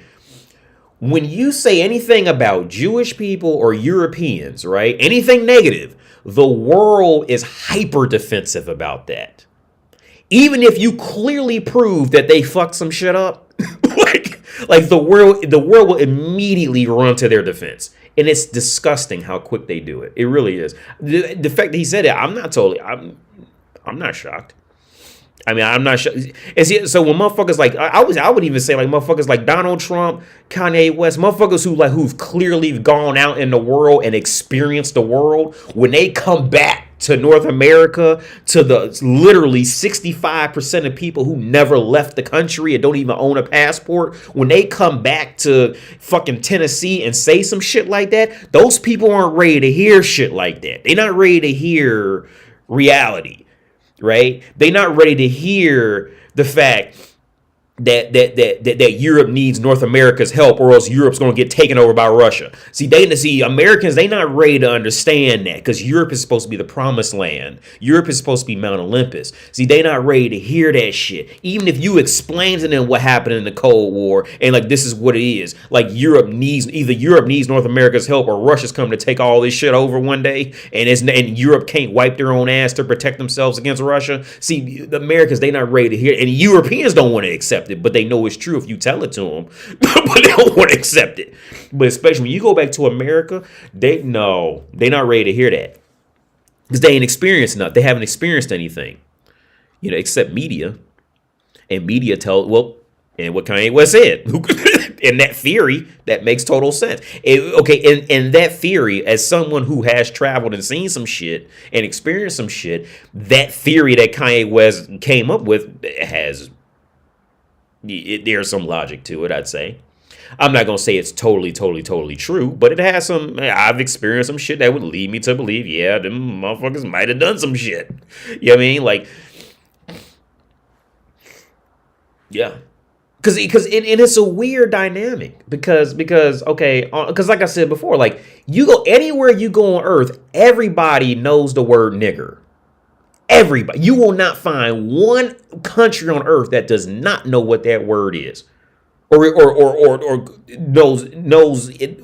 At least either they knew it, or if you say it now, they know what it is, and they know to never say that word. You cannot find motherfuckers who have never spoken English a day in their fucking life that does not know that word. You will not. You won't find it. Everybody knows that word. On top of that, everybody knows jokes about dark skinned or black people. It's a thing. It's a common. But here's the thing: with the Jewish community, motherfuckers don't even know. You go some places with the anti-Jewish slur, motherfuckers don't even know what the word is, and they'll still blur that shit on the radio. You know what I'm saying? You can say it in English, and shit, because I've experienced this shit. So that's why I say Kanye, if he had said that, I'm not gonna say he's not crazy. But the thing is, if he goes back to motherfuckers who's never experienced life, they'll think he's crazy, because they want to hold on to this pathetic ego that's driving their fucking view on the world type of shit, with literally no sense of reality. But yeah, I don't know. I don't know much about what he said, but from what I just read briefly, it's, pretty much on point.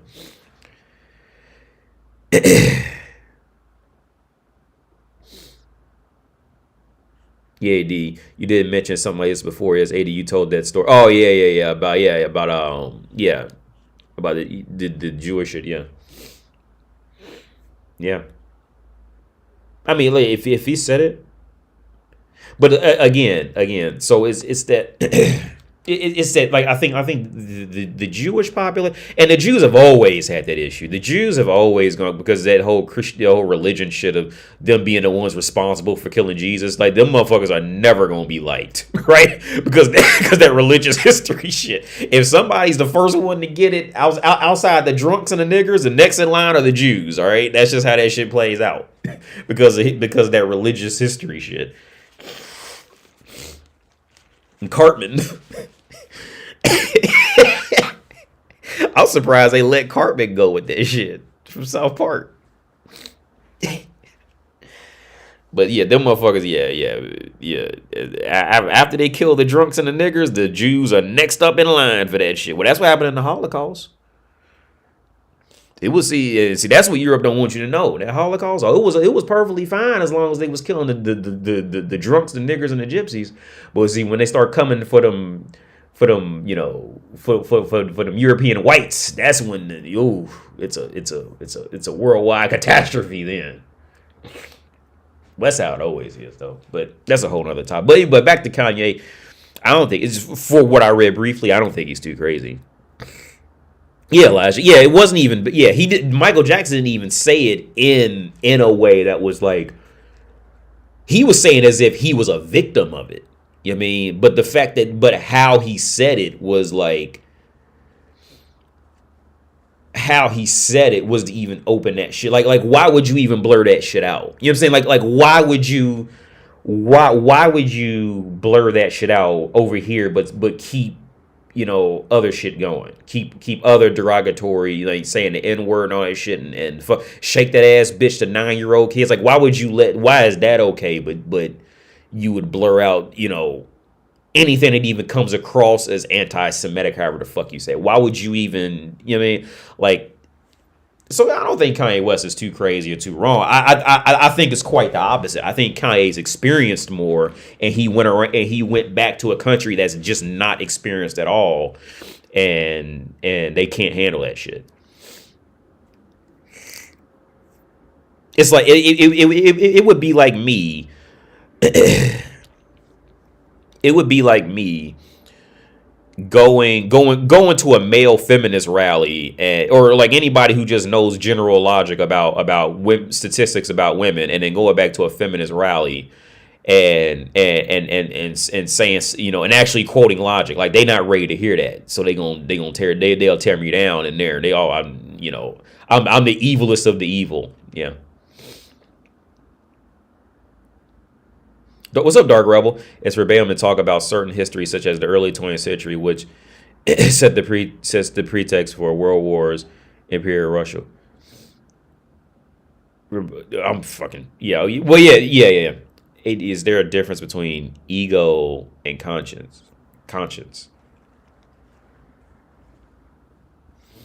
That's a good question. I gotta think about that.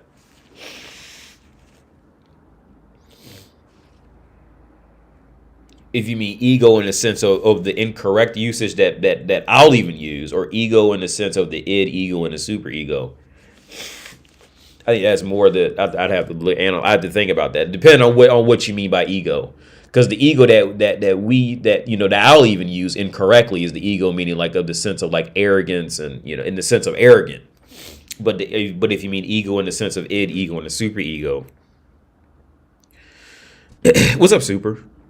Hey D, how do feminists and Czech life play out? Is it the same in I came across a few female feminists here, but in the end, like, they can't really.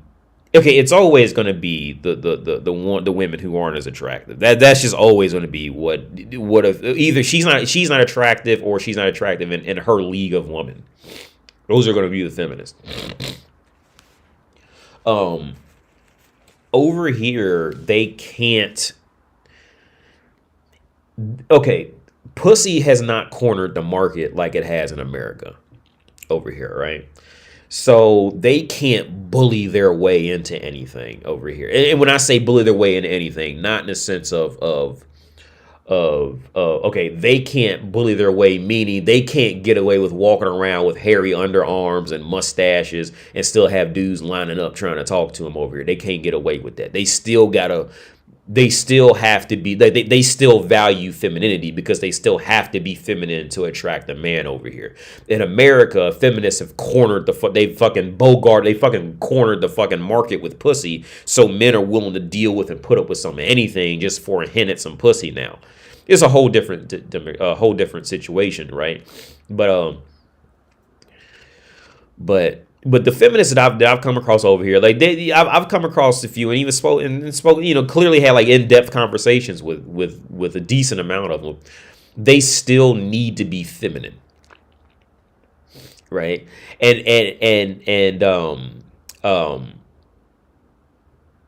Well, just like a feminist in the U.S., once you really start deducing what she means and what she's saying, like she's going to, nothing. Most of the women you're going to come across in life, once you inquire about about whatever philosophy they're following, it usually falls apart in between 3 questions max. It's going to fall apart. They don't know why they really believe anything or do,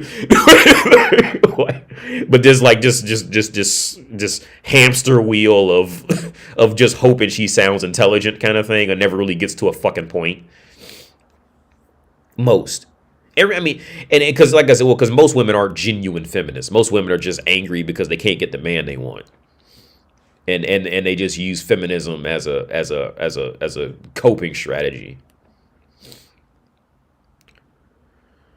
Pussy has cornered the market. Do you think that's because of prostitution in the U.S.?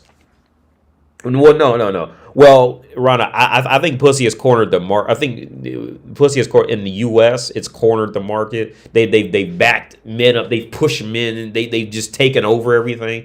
The reason why I think that is in the U.S. is because since the U.S. is majority of the U.S. is a driving culture, they don't walk anywhere. That adds to the loneliness. So by the time you do go out, it adds the awkwardness, right? Whereas out here, since everybody says okay, now this is one thing I do like about Europe. A lot of Europe is still built on like valuing walking and, genuinely valuing, not like doing it because they need to work out, but genuinely valuing like walking. Like it's normal. Like when my dad came here and my girl was pregnant, she was still walking like down the street to the store. My dad was like, "You gonna let her walk to the street?" And so like, yeah, no, that's how they move. Like it's not a big deal for her to do that. Like that's just what they do over here. A lot of motherfuckers just never get driver's license because you could just walk or catch trams everywhere, right? But in the U.S., I think in the U.S., I think the fact that it's a majority driving, you have to drive everywhere, that adds to that next level of mental illness and craziness. And then so by the time a man finally sees a woman somewhere, there's a good chance she's going to be fat and pathetic because everybody's just sitting at home all day. So by the time she's of healthy weight, she's immediately a goddess, and that makes it even more awkward for men to talk and deal with them. So then the woman gets tired because, when she's working at, let's just say, Shell gas station, and she's, just of a healthy body weight, every guy who's walked in there all day long has stared at her for at least 15 seconds, and she knows it. So now she's tired, she's mad, she's frustrated because everybody just stares at her all day. She knows like literally the last 75 guys who've pulled up to pump gas stared at her and wants to fuck her. So now she's, awkward and frustrated. So now she's going to figure out how to use to her advantage. And it drives that wedge even deeper, right? Whereas over here, when women are walking all the time, women are now seeing the other women that they truly have to compete with every day. So now they have to still employ staying feminine to stay attractive to a man, right? Whereas in America, they don't have that same dynamic. Everybody's more secluded, so they have that sense of social awareness is just not there in North America. It's just not there. Dark Rebel, it's so underrated how having walkable cities. Yeah, I agree with you, Dark Rebel. It's so underrated. Yeah, it really is. The walkable cities open up a whole different dynamic of interactions.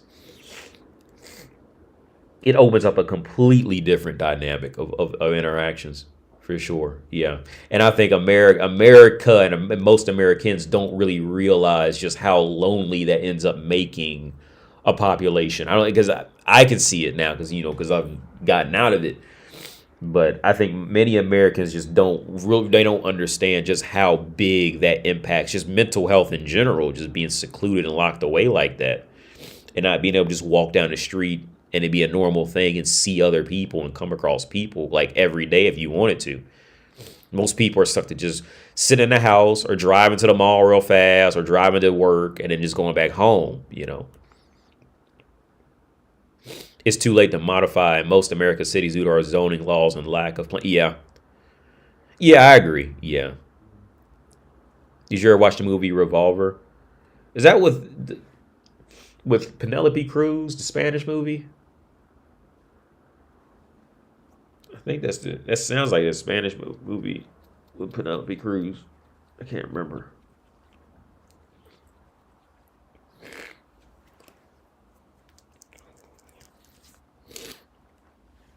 AD, have you ever tried any psychedelics? Like, no, I've never tried them. Never tried any psychedelics. I wouldn't mind to though. I just never came across. Never came across people who had some, you know, ready to go. I knew a dude who was making them in Kentucky. That dude his family was impressive. Let me tell you about this dude's family. I met him through my acting partner when I was in college because we went down there hang out. This dude's family was one of those families who owned like a shitload of land, right? I mean, like a shitload of land. Like it took you like 5 minutes to drive up to the fucking house, shitload of land, right? But the thing was, they built their own houses. Now, if you ever meet somebody who legitimately builds their own houses, it will be the best quality fucking you will ever see in your whole fucking life, right? And when I say the best quality you ever seen in your life, I'm not talking from just a strict luxurious standpoint of just putting in expensive floors or, you know, so like a cheap way of being luxurious, right? See, these, in my opinion, these are cheap ways of luxurious, of just buying an expensive chandelier for like, you know, $14,000 or like a $10,000 dinner table. I think, in my opinion, these are more cheaper ways of luxury when you've seen people who build their own houses, right? I still remember when we went there, his grandparents built their house. His parents built their house next to that, and he was building his house behind theirs. And let me tell you something. When you go in a house that was made by hand by the owner, by the person who's living in it, you will never see anything that was by far the like. It's the little things that are just immaculate. Like it's one of those things. It's difficult to explain it, but when you see it, there is no doubt. Like, you know it. They didn't pay somebody. They did this, you know, and they knew what they was doing. I remember when we went in, because it was like they had this second, because they were still working on the other part of the house. They still had a bunch of their tools out on the top, but every little, like, you ever heard those sayings like a woodworker will never give you a bad piece of, you know, a bad table or a bad, like, it's, oh, if you buy something directly from a woodworker, they're gonna give you like just immaculately made shit. I think that applies to just to this type of thing. When you like there is not a missing crack anywhere. There's no crack missing. There's no paint that's like a little off. Like, pure perfection, dude. Now I've stayed in $1 million houses before. I've seen legit expensive mansions type of shit when I was in Texas, and these houses that were handmade by the owners by far killed all this shit. All of it. Easily killed it. But they had a farm. And they would because he taught me about how they would kill the cows and stuff like that. I had no idea like how cheap it was to really do that. He said what you do, you just take a 22. You had to take a 22 caliber and shoot him in the head because it's strong enough to go in the head, but it's not strong enough to leave out of it. So the bullet just spins around and just like turns the brain into mush and kills the cow like that. But they had a farm, and he said he would make mushrooms. And it's just cow shit and mushrooms. That's all it was. AD, what's the quality of grocery in Europe? I feel like there are way better standards than the U.S. The prices are a lot better. Well, at least in Czech Republic. In Germany, when I was in Germany, well, I never went grocery shopping in Germany, though. I would just go at the bars and eat out. But, okay, I was in Dresden. So Dresden, from what I hear, is not like the best place to go. But in my opinion, Germany, and this was about 5 years ago, Germany was pretty much America's standard of food. From my experience, it was pretty much America's quality of food.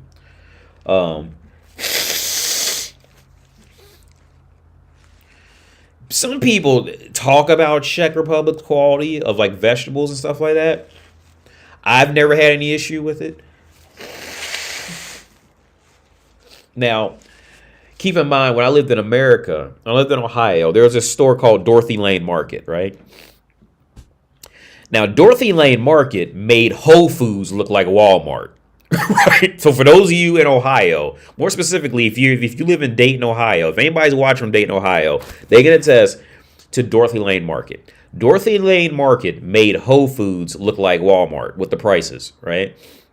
Now, the thing was, when you go into Dorothy Lane Market, the fruits and vegetables all look fake because they're so perfect. Like I don't know what the process is for doing that, but when you see the apples and the bananas, there is not one apple or banana that looks like it has any deformity at all. Scratches, dings, bruises, none of that. All the fruits in those places, and you pay for that. You pay for that quality, but for that appearance of quality at least. You pay for that. But those fruits, so for those of you who are in Dayton, Ohio, like, you know Dorothy Lane. If you know Dorothy Lane Market, you know what I'm talking about. So I've been in places, like I said, that made Whole Foods look like Walmart type of shit, right? But you pay for that. I don't have a problem with the fruits here. Now the only thing I will say is in Czech Republic, the one main misstep is buying meat. When it comes to buying now chicken hearts, you're okay buying that at like their version of Walmart here. But when it comes to buying beef, I would always say just go straight to a butcher. Just don't even mess with. Even when I was in America, I quit buying meat at like regular stores. I would just get most of my meat from butchers. But especially here, you'd be much better off just going directly to the butcher for any meat that you want. Because a few times I bought some beef from Lidl, and it was always bad. It never. I think one time we took it back. The other time I threw away the receipt, so we couldn't take it back. But I would never recommend buying meat from a regular grocery store. If you have a butcher near you, I would always tell you, from price to quality, just go directly to the butcher. Don't mess with Walmarts or Myers or anything like that. I mean, unless you're just hungry, I get that. But like, if you have some time to prepare type of shit, always be better off going to the butcher. I advocate butchers 1,000%. As long as, anyway, I don't even think you can come across a bad butcher, but they're usually held up to like very strict codes. And then it's like that thing like woodwork, like they're not going to give you like shitty shit. You know what I mean? I think it's like that woodwork house builder mentality, like a decent house builder mentality. Genetically modified food is not liked as much in Europe. Also, our organic food is common. Yeah, Dark Rebel. Yeah. Yo, what's up, Nano? Well, I'm getting ready to get this 9:16. I'm going to get off here. My eyes are watering and I'm sneezing. Not sneezing, but blowing my nose. But thanks for tuning in. Are you going? No, I waited too. I got the babbling too much and fucked around and went too long. I'm not going to make it to an article today. Hopefully tomorrow.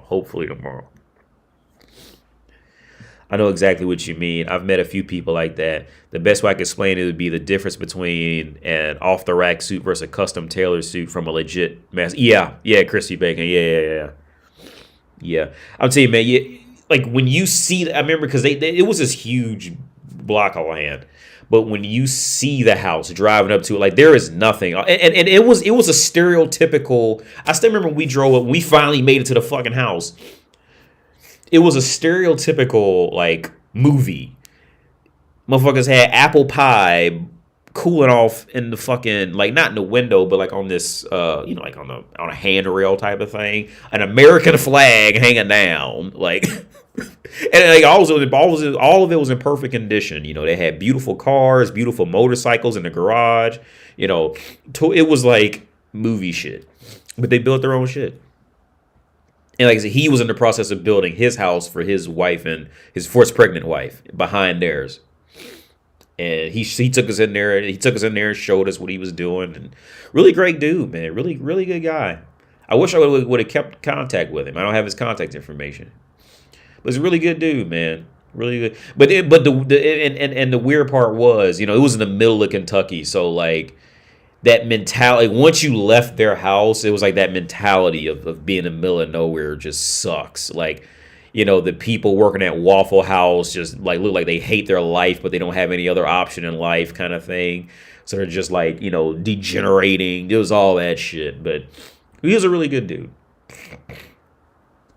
I really enjoyed the time we spent together, man. It was a bunch of us down there, but have you noticed any difference in your girl having a baby? No.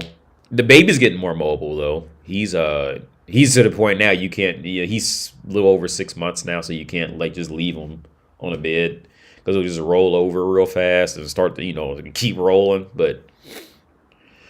And she said she felt a tooth come in his bottom. I wouldn't get him, but he's probably asleep now. It's 9. He's asleep. It's almost going on 9:30. But no. Like I said, she's doing an excellent fucking.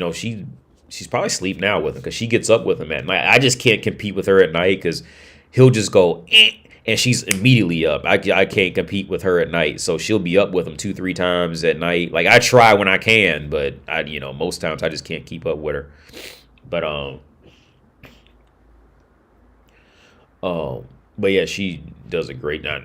No complaints, as a mom type of shit. No, I have literally no complaints at all. I mean, except for like the typical complaints that most fathers gonna have. Like most fathers gonna want to put their kids in the Marines at 3 months old type shit. I mean, like that typical bullshit that I'm gonna do. But no, like on a real level, no, I got no complaints. No, I'm always gonna want to make him tougher. You know what I'm saying? I'll be like, look, let him cry that shit out. You know what I mean? Like, because I was sitting right here. Well, you can't see where I'm sitting. It's a desk right here. I was sitting right here eating some food she brought home. And he was crying and she wanted to take him. I'm like, no, let him just sit here and cry it out while I'm holding him. He'll figure it out. Yeah, I sit there and he slowly calmed down and started chilling out. But she don't like to let him cry like that. I'll let him cry like that. I'll let him go.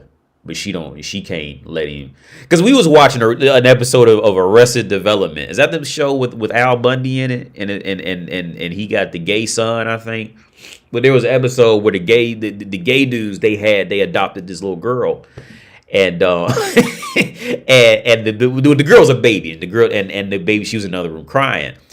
And the one gay dude was like, look, just let her cry it out. And the other gay dude was like, oh, I can't let her cry it out. And I told her, look, that's going to be you when we have a kid, right?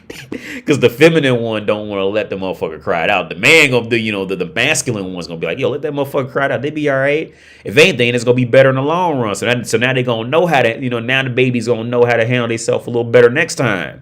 Let that little motherfucker fall. The lady, let him hit his head. He be all right. If anything, it's going to make him stronger. So, you know what I'm saying? Next time he does it, he going to have a better response to it. Instead of you keep like cuddling him, you know what I mean? Every 5 minutes, he ain't going to never build up he's not going to build up any bruises. And so he don't feel it next time. But I let him sit there and cry that shit out. You know what I mean? Now, in the first 2 months, I would let him do it. Because the first few months, he just doesn't know. It's clear, like, he don't even know he exists in the first 2 months. So that's just torture. All right. I wouldn't let a small newborn do that. At that point, they gonna fuck around and hurt themselves crying so hard. Which I had to learn. I mean, I had to learn that because I never had a newborn before. But yeah, when they newborns, you can't. I wouldn't let them do it then because like in them ages, they don't even know. Like they don't even know that they hurt. Well, he don't know he's hurting himself now by crying, but they really don't know. And in them ages, you got to get on them with that shit. But now he's at the age now. I let him sit there and then when when I'm with him, I let him cry it out. When I let him cry it out, it literally only lasts maybe at max 6-7 minutes, and he'll fuck her unless he's just like really scared or something like that. Like unless he's like really like, for example, I think one time, like I could see when you got a kid, like you can tell how your kid cries. Like you know the intensity of it if he's just bullshit crying or if he's like scared or something like that. So when he's like scared, like I think one time I left him in the crib and he woke up and rolled over and probably hit his head or something like that. He don't hit it hard. It's like slightly hit it, but he don't like to hit his head in the oh, you can't see it. He doesn't like to hit his head in the baby bed. It's not all. He doesn't hit it hard. He's hit it much harder, you know, in the real bed and didn't cry. But he don't like to do it alone. But when he's alone and does it, it's a different cry. Like it's like a yelling cry. It's not like a whiny cry. And that's when that's why I just came and ran over and got him type of shit because he was just scared. But there was another time where he was scared because he was up and he'll get the rolling over. And what will happen is he'll roll himself into the corner and be scared, right? So when he does this and I'm alone with him, when he does, now mommy will come get him. I'm not going to come. I mean, I'll come and watch him and make sure he's not hurting himself and pat him on his butt. And he'll be crying because he's scared because he's stuck in the corner. But I'll give him just enough so he can kind of like figure out that, okay, if I just do something to get out of it, I'll be all right. Right. But he's crying like he's fucked up. Right. Right. But I'm watching to make sure he's not pinching his hand or nothing's going to fall on him or something like that. And I'll even like put my hand up so it takes his head. He flings his head off to the side. He's not going to hit it on the wall or something like that. You know, I'll do make sure. But I will sit there and I'll sit with him and give him like little clues to like roll out of it. I'm not going to pick him up and just take him out the shit, right? So that's what I'll do with him. But I mean, she's got her position too, and I'm glad that she plays her position. I really am. I'm glad that she does play the position of mommy, and she does a great fucking job at it. I'm glad that she gives them that balance, you know, because I'm a man. As a man, like my whole job, like I'll get lost in just trying to make a motherfucker stronger and fuck around and fuck him up. You know what I mean? I'll admit to that shit. So I'm glad that she does her position. I'm glad that she has her position of cuddling him and making, you know, and chasing his emotions around. Like, oh, you happy now? And all that shit. Like, I'm not gonna do that. Unless it's like a certain scenario where like we out in public and I just don't feel like hearing him yell or some shit like that. You know what I mean? Like, but like if you know what I mean, like if it's not that scenario, like I'll train him to figure it out.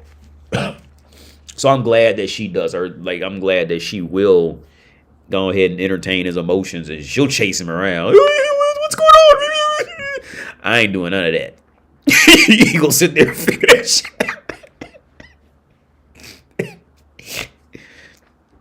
How does it feel? How does it feel having a baby, looking at and thinking that thing is mine? Yo, Big Johnson, I'll be real with you, man. It always like the different stages of love, and I think it might be a common thing for men. It always hits me about 2 or 3 months later than it hits her. So like when he was first born, like I was just like, oof. That was like the whole feeling I had the whole time was like, oof. It wasn't really a feeling of like love. It was more when he was first born. I'll be all the way real with you, man. If somebody gonna say, "Oh, he doesn't love his son," or whatever the fuck, well, okay, whatever. I don't care. As long as I train him to know how to do something, that's all I care about in life. I don't care if people think I love him or not. Fuck all that shit. As long as he knows how to do something as an adult and he can take care of himself take care of himself after I die, that's all I give a fuck about. When he was first born, Because that was the first thing that his eyes was looking at when he opened his eyes. Because she was holding him. And I remember he was like on her. And he was like crying. He was like trying to move his hand. And then his left eye opened up just like this. It was like, and looked dead at me. Now he probably couldn't see me. I mean, because he probably couldn't actually see me. But his left eye opened direct. Like it was the first eye that opened. And he went. I was like, oh shit, But it was okay, because a lot of when he was first born, the first thing was a lot of it I had to get over my own fear of what to do with him. Because when I remember, because she held him first, and I cut the umbilical cord, and then I had to carry him they wanted me to carry him to the other rooms to weigh him and shit, right? So when I was carrying him like I was like holding nitroglycerin or some shit. Like I was like, I was walking away because I didn't know how to hold him. And I was scared I was going to break him or some shit. So like the whole first phase was really, how to deal with myself dealing with him. So I really didn't have enough time so in that whole time, I didn't have enough time to really think about how to love him yet. Because I first had to make sure I was right for him, right? So, and this sounds kind of fucked up, but I didn't have enough time to even think about loving him yet. That didn't come to he was about 2 months.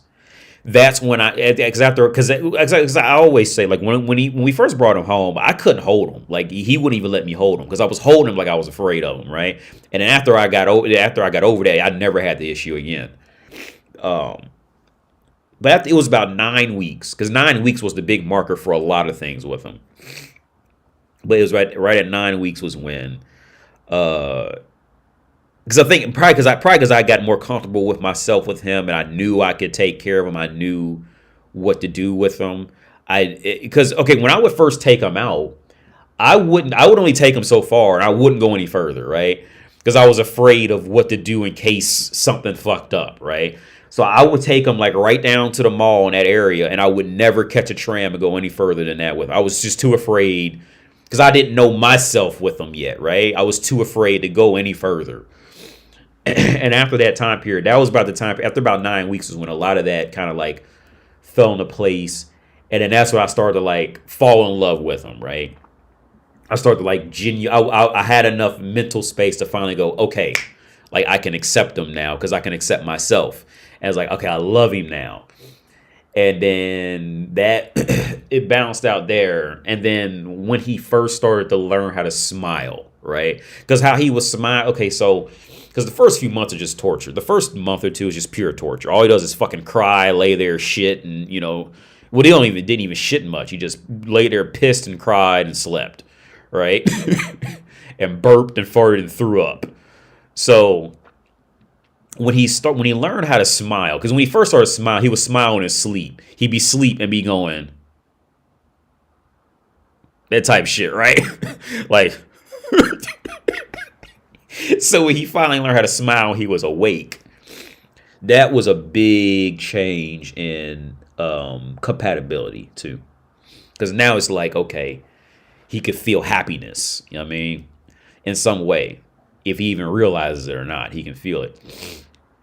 So now, so then it got to the point after that, it was when I was like in love with him, right? To the point where like, because it's like a joke we got. His cheeks are always red because I always kiss his cheeks and I don't care. So she always buys this lotion to heal his cheeks, and I say, I don't care, I'm gonna kiss him anyway. So his cheeks are always red because I'm always kissing his cheeks. They always breaking out for me kissing him.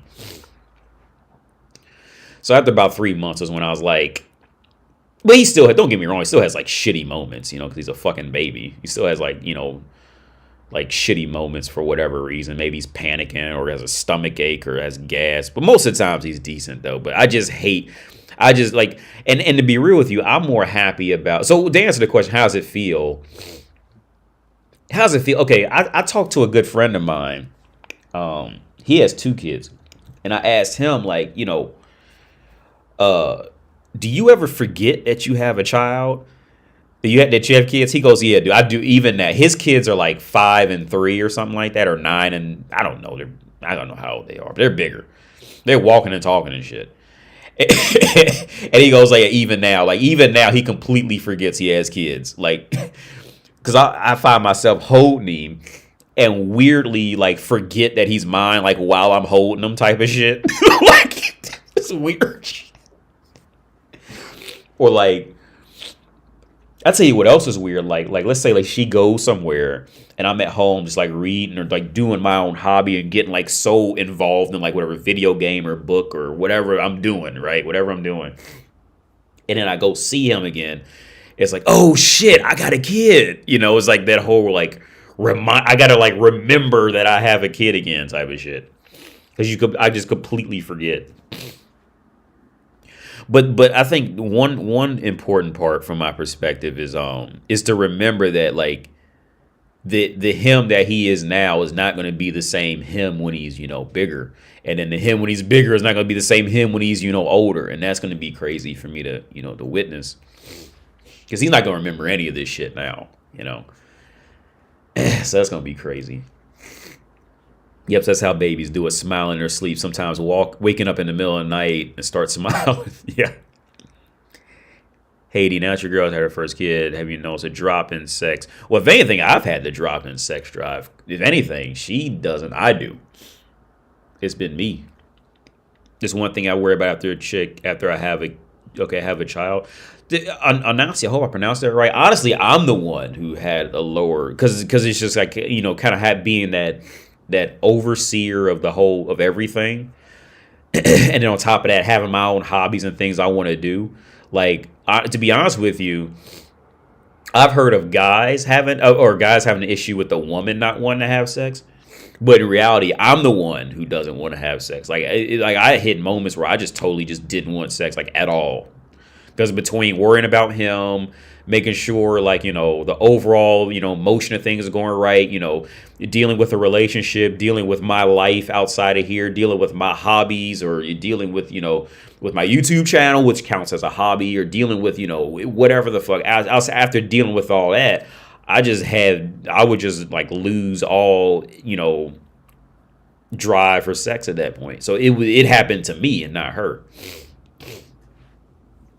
Like, I hit a decent period of time where, like, just no jacking off, nothing. I just had just nothing at all. Because it would just take too much of a mental flip to go back into that sometimes.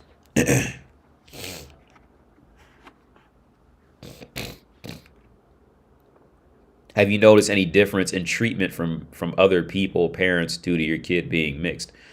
Well, something kind of funny happened today. I was at the grocery. I was waiting for her at the grocery store, and now this was something that the guy didn't mean anything negative by it, right?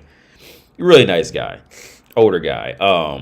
So he's speaking Czech to me, and he's talking. First, he was talking to the baby, because as I had him sitting on my lap, and he's talking to the baby, and so I'm like smiling along with him, like talking to him and all that shit like that. And he didn't speak English. He's speaking Czech. And so he goes like Cherny Abila, right? So for those of you who speak any Slavic language, you know what that means. So Cherny Abila means like black and white. I mean, like my son was like white and I'm black. But the thing is, in these, at least in Czech language, their culture, to call a black man Cherny in their culture is seen as racist, right? Like, in their culture, you don't call a black man. You just say he's not white, right?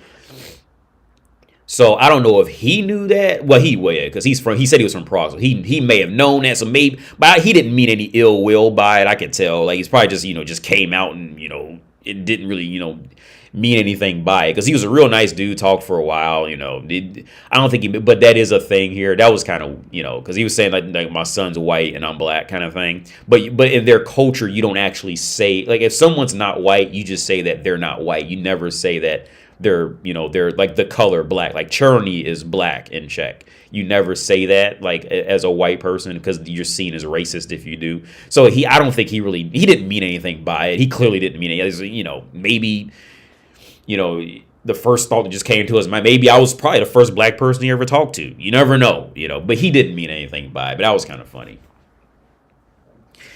J. Rose said, any advice on short dudes to navigate the dating market? Don't pay any attention to being short. I'm short, man. I'll probably be 5'6" with my scoliosis fucking up soon. I'll probably be 5'6" now. Just don't pay that shit any attention, man. Which is easy to say, right? Because it's that just don't pay attention. But I'm short, right? I can see if I was like 6'2" talking about just don't pay attention. But because man, overall it's the confidence, man. It's that confidence shit. Like, sure, you're gonna have people who's gonna like run to that excuse to not liking you because you're short, but that's usually a cop out. That's usually a huge fucking cop out, dude. Okay, see, here's the thing, man. When it comes to men and women and dating, most men will have much more openness to the type of woman that most men will immediately have much more openness to the woman that they'll date, right? But the issue comes in if the woman is just being a complete cunt, right? So then it's like, because okay, like for example, my girl, she has a friend who's fat, right? And I think she's a great person, right? I think she's a great person. She when I told her I was gonna name Kratos, she immediately knew the reference and loved it, right? I think she's fat, and I would never bring up the fact that she's fat because she's a great fucking person. I would hook her up with a friend, because I think she has a great personality, a great outlook on life. I think she's fat, but she has a great personality. Now, if she were to start talking shit about dating guys, now I'm gonna start pointing out that she's fat, right?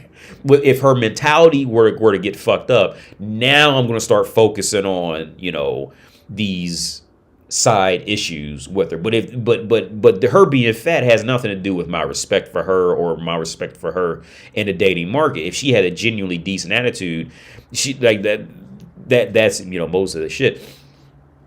But in the flip side, I think what happens with men is we're a bit too focused on our shortcomings because we've been trained to almost treat the dating market as an interviewing process, right? Especially from the man's perspective. But the thing is, like if a dude can just like overwrite that shit and just be himself and just literally don't even mention it. Like, don't even mention yourself being short to a woman, none of that. Like, just don't even bring it up. Like that would be my safeguard against that. As far as advice, just don't even bring up your height. Just if you go on a date with a woman and she's taller than you, just go off and just try to have a fun time. Don't pay that shit no attention. If she starts doing this whole, look, dude, just soldier on and try to have a good time. And if she fucks around and has a pissy attitude, then which is easier to say when you're not in it, but just bounce. Don't say shit. Dude, I'm 5'7", all right? And I've had plenty of girlfriends who are taller than me, right? Plenty of girlfriends who are taller than me. I told you a story about the Russian girl. My arm was around her waist, and her waist was like right here to me. Like, yeah. But there's also instances where some women don't like short guys, or instances where women don't like black guys. It's easy to talk about it now because I'm not like in it right now. I get that. But it's that thing like especially I think men have it a bit harder and easier. I think it's easier because in the fact that if a man is genuinely happy with himself and just moves on, like that man is so much more valuable. Whereas if a woman is fat and is happy with herself and moves on, she feels a lot worse pressure. Yeah, a lot more pressure, I think most people have kids for selfish reasons. What's your view on that? US, yeah, I agree. US, yeah, I agree. A lot of people do have kids for selfish reasons. Maybe it's like to just keep a relationship going or something like that. Um, I think a lot of people do have kids for selfish reasons, or to just have kids to for because their parents want them to have kids, or something like that. I mean, there can be benefits to having kids. Don't get me wrong, like an added benefit, but at the same time, yeah, that definitely happens. Um,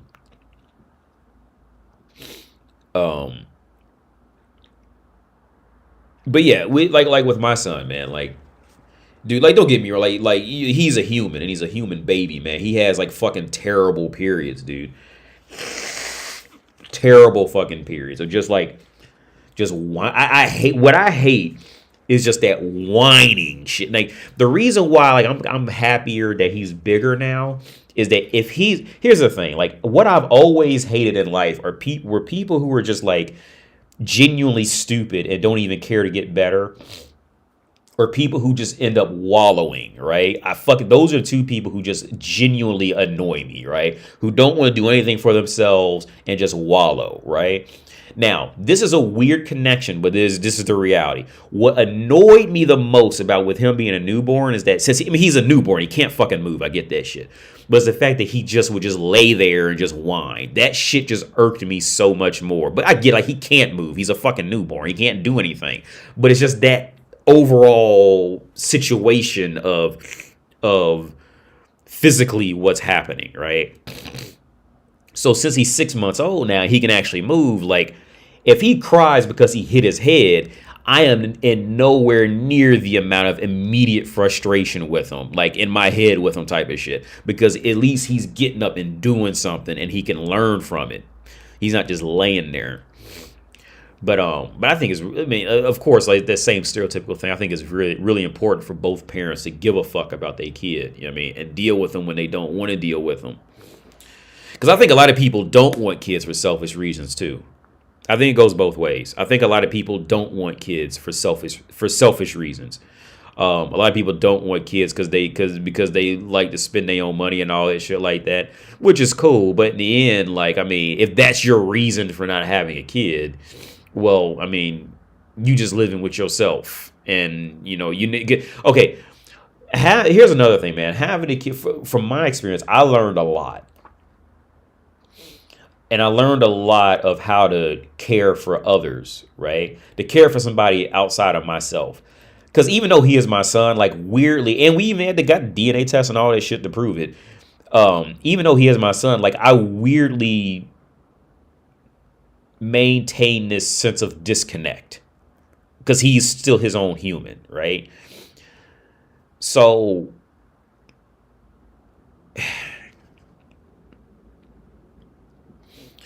I think it's really important to have a kid, to truly see how selfish a human can be. Not seeing it in him, but like maybe looking back at things that you may have said or done in the past, or seeing how people who view kids as a negative in life, how selfish they really are in reality, how it always is always kind of more about me shit, right?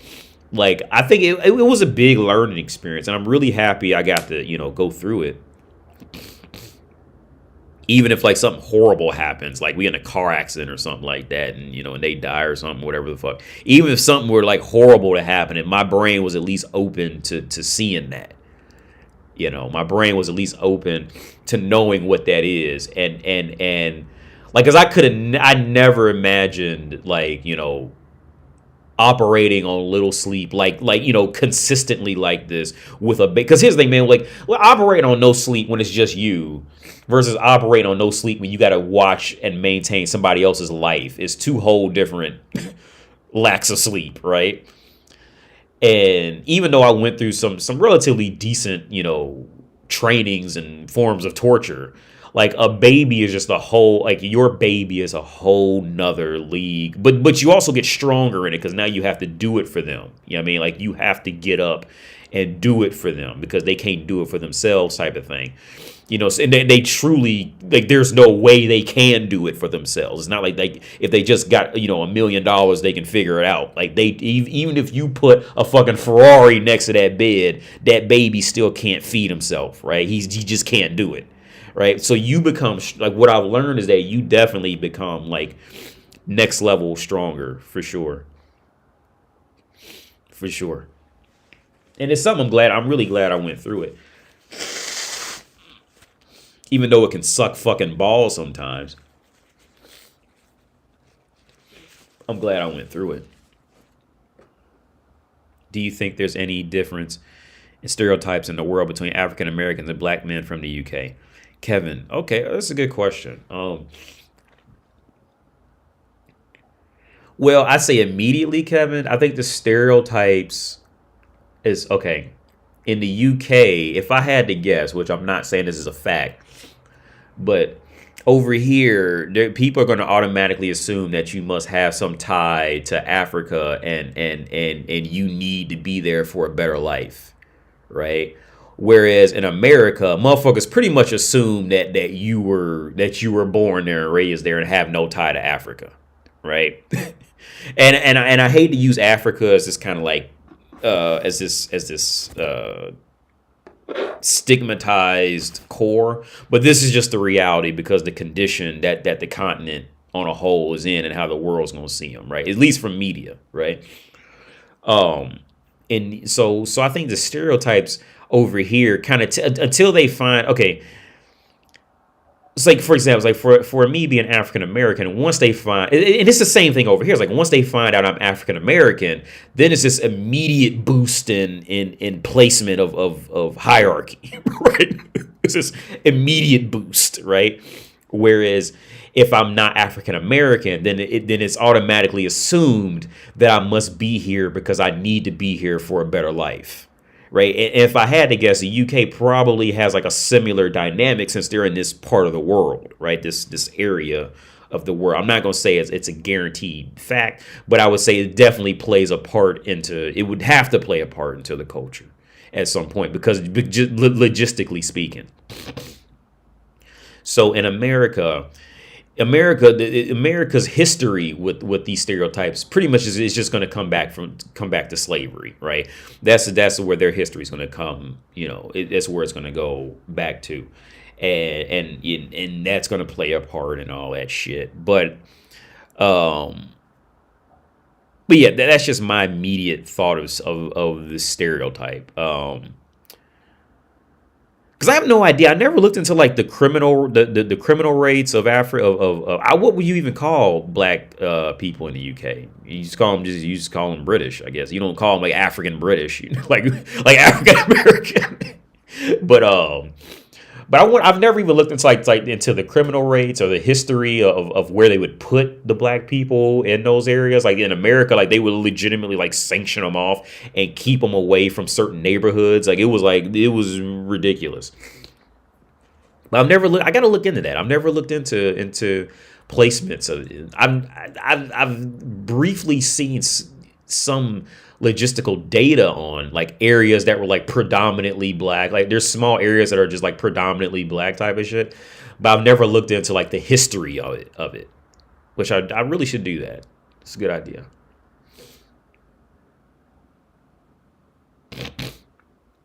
Growing up with narcissistic parents makes it very hard to love kids.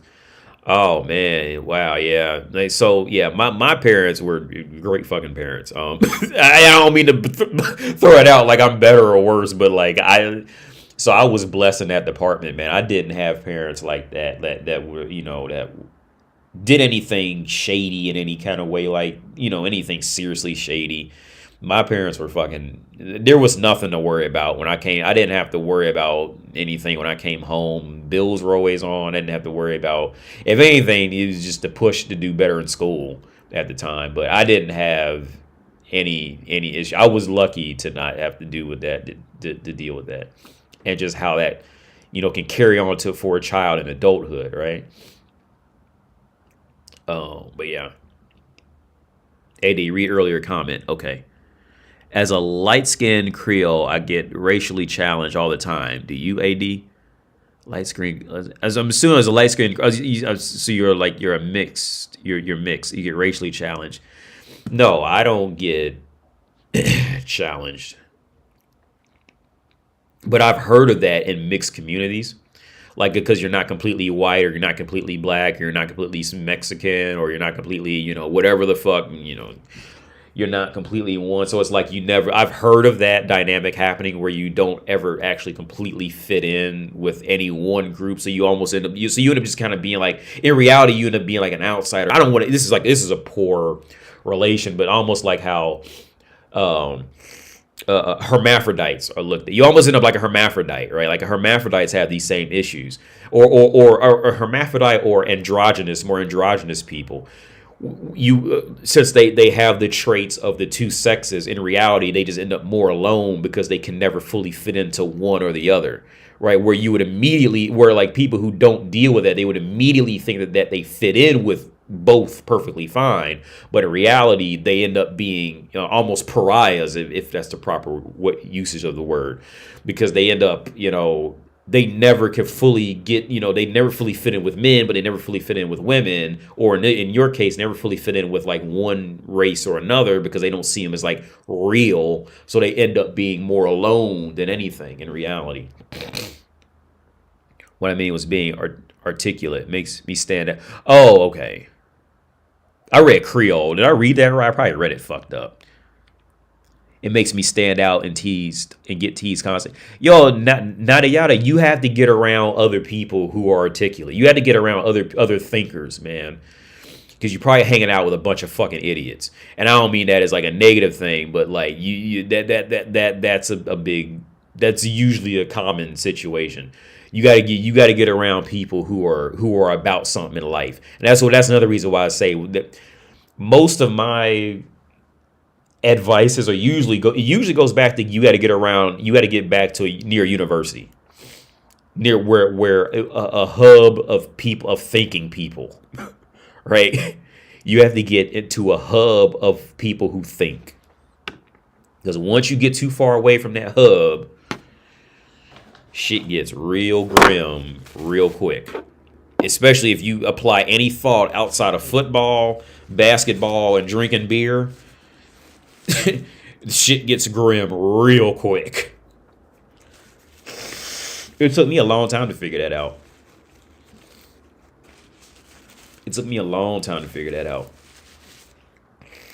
If you, the general population, if you ain't talking about football, basketball, drinking beer, or glorifying pussy, shit gets it gets really lonely really fast.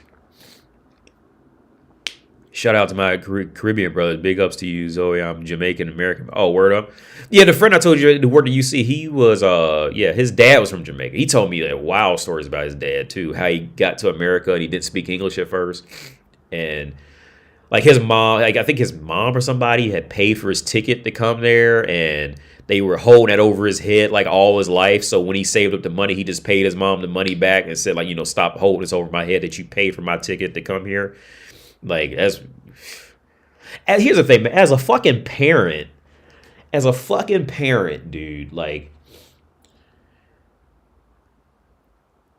again, my only drive in life as a parent or an older mentor or anything is all I care about.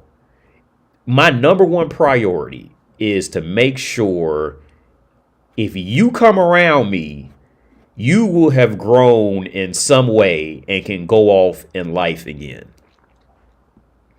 All right. At the core of anything and everything I ever do with people who've ever known me in life, especially as an adult, is that I want you, if I've spoken to you about anything, I want you to have learned something from me and go off in life and be able to use it later on in life. holding something, like, worrying too much about money with people and all that shit and all that, like, especially with a child or like a younger, all that. I mean, okay, if it's like a person is trying to fuck you over, I get that. But like outside of that shit, man, like I want you to grow. That's all I care about. I want you to grow.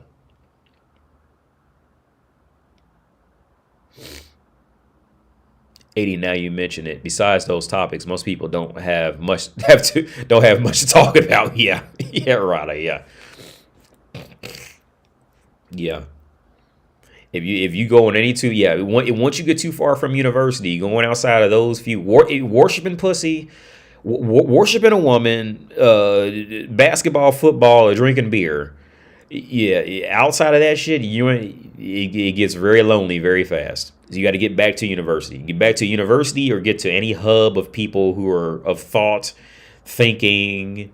Most jobs, most basic jobs, basic places of employment is the same thing. Outside of just trying to work, it's going to be the same thing. You're not going to be able to go to fucking work at Starbucks talking about Aristotle, all right? Like the kid who was crying, talking about something because he couldn't make it through school, and when he's working at Starbucks, yeah, because he's working at Starbucks, he got to work at Starbucks. You can't go to Starbucks, talking about something of intelligence. That don't mix. That's why it's Starbucks. Shit don't mix. You gotta mix coffees, not intelligence. You gotta get back to intelligence. You gotta get the motherfuckers who are talking about something. And like my thing is, you got to get into some university, get into some college, community college, get to some place. I would highly recommend community college. Get into a community college. It's going to be a lot cheaper. It's still some ducats, but it's going to be cheaper. And find some group. Hell, even go to a college where you could just take a class for free. Just get a foot in the door some way where you get around people who are thinking. You have to get around those. Now, here's the thing. I've done this so long to where I don't need to. Like, I can just sit in a room and just, like, I've learned to just satiate myself with it. At some point it would be nice to have it, but I've done this for so long, and I've got the education and done it for so long where I don't need that anymore. I can just, satiate it on my own, satiate myself alone. But a large quantity of people, maybe didn't have the same breaks that I had in life for whatever reason. And that's why I say you have to get around people who are of these things. And YouTube is good. I mean, I think there's a lot of people on YouTube who are trying to do YouTube only for money. So I think that filters out a lot of things that they really want to say. So I'm not doing this necessarily for money. So I think that's why I'm a bit more free in talking about topics and maybe topics that other channels or maybe would never touch on because they're afraid of getting demonetized or something like that. I'm not afraid of getting demonetized. My YouTube channel was never monetized from the beginning, so I don't give a fuck about that. So if you ask me something directly, like I'll just answer you directly about whatever topic it is. So if you get lucky and find another YouTuber that's like me or better than me, who's not afraid of getting demonetized or even canceled, whatever the fuck, I would say these are the better people.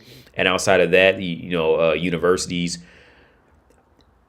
things like book clubs can be a little pretentious. I don't really care for those groups. I'm sure there are good ones, but a lot of those can be pretentious groups. But yeah, I'm getting hungry, and it's 10 o'clock, so I gotta get out of here in like a second. But I'm getting hungry too. Yo, what's up, Hurrang? Peace, window. Haven't caught you in live in a long time. Yo, what's up, Hurrang? I hope I pronounced it right. I'm gonna get off here because it's 10, and I'm fucking starving. I just ate this pineapple. Ananas. Every other country calls them bananas.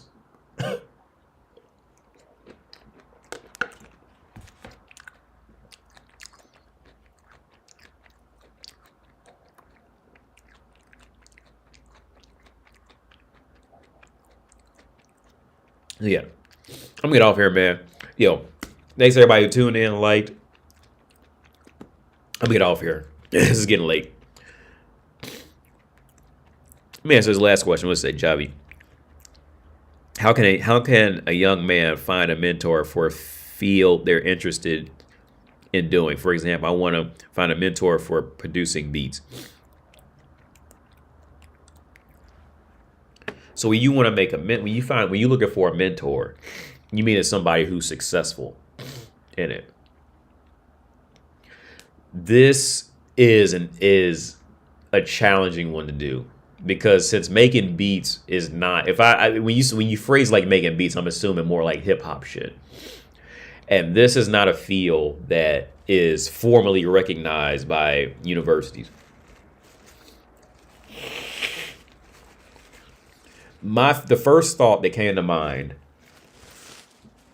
is to go to a music department in any school, any university. Go find a music department and talk to people in there, and they'll know somebody. Somebody in there is gonna know somebody who does that, or they'll know where to direct you. Just keep talking to people, meet people in there.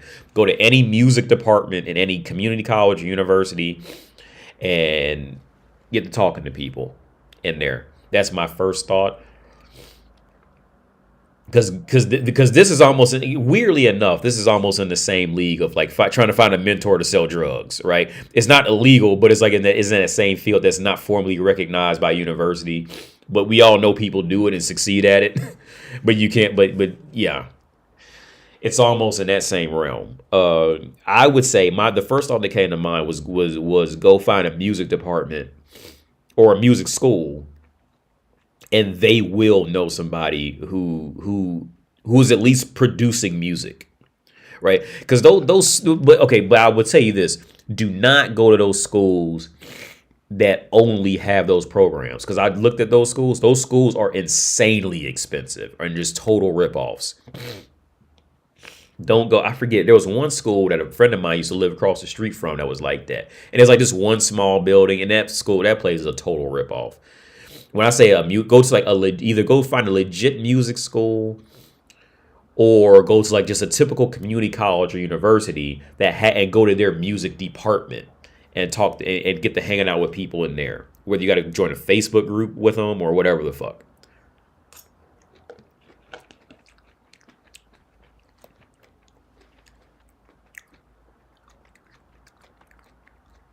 Don't they have audio engineering? Yeah, I'm pretty sure they should. There's at least some of them should have audio engineering classes. Yeah.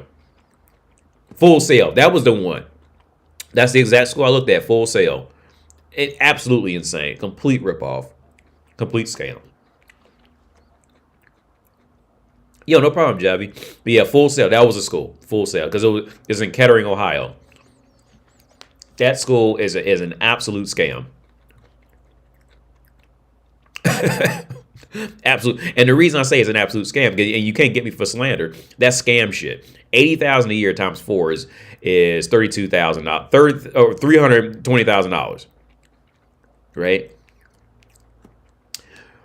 In a field that employs, look at the employment rate of that field and the average.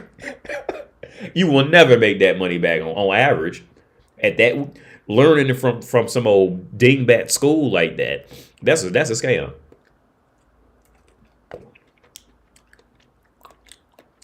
That's nothing but a total scam.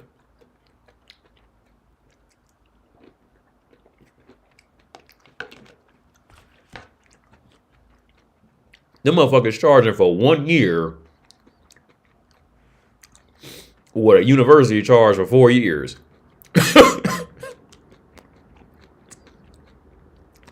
That is bullshit. My bro went there and told me, yo, man.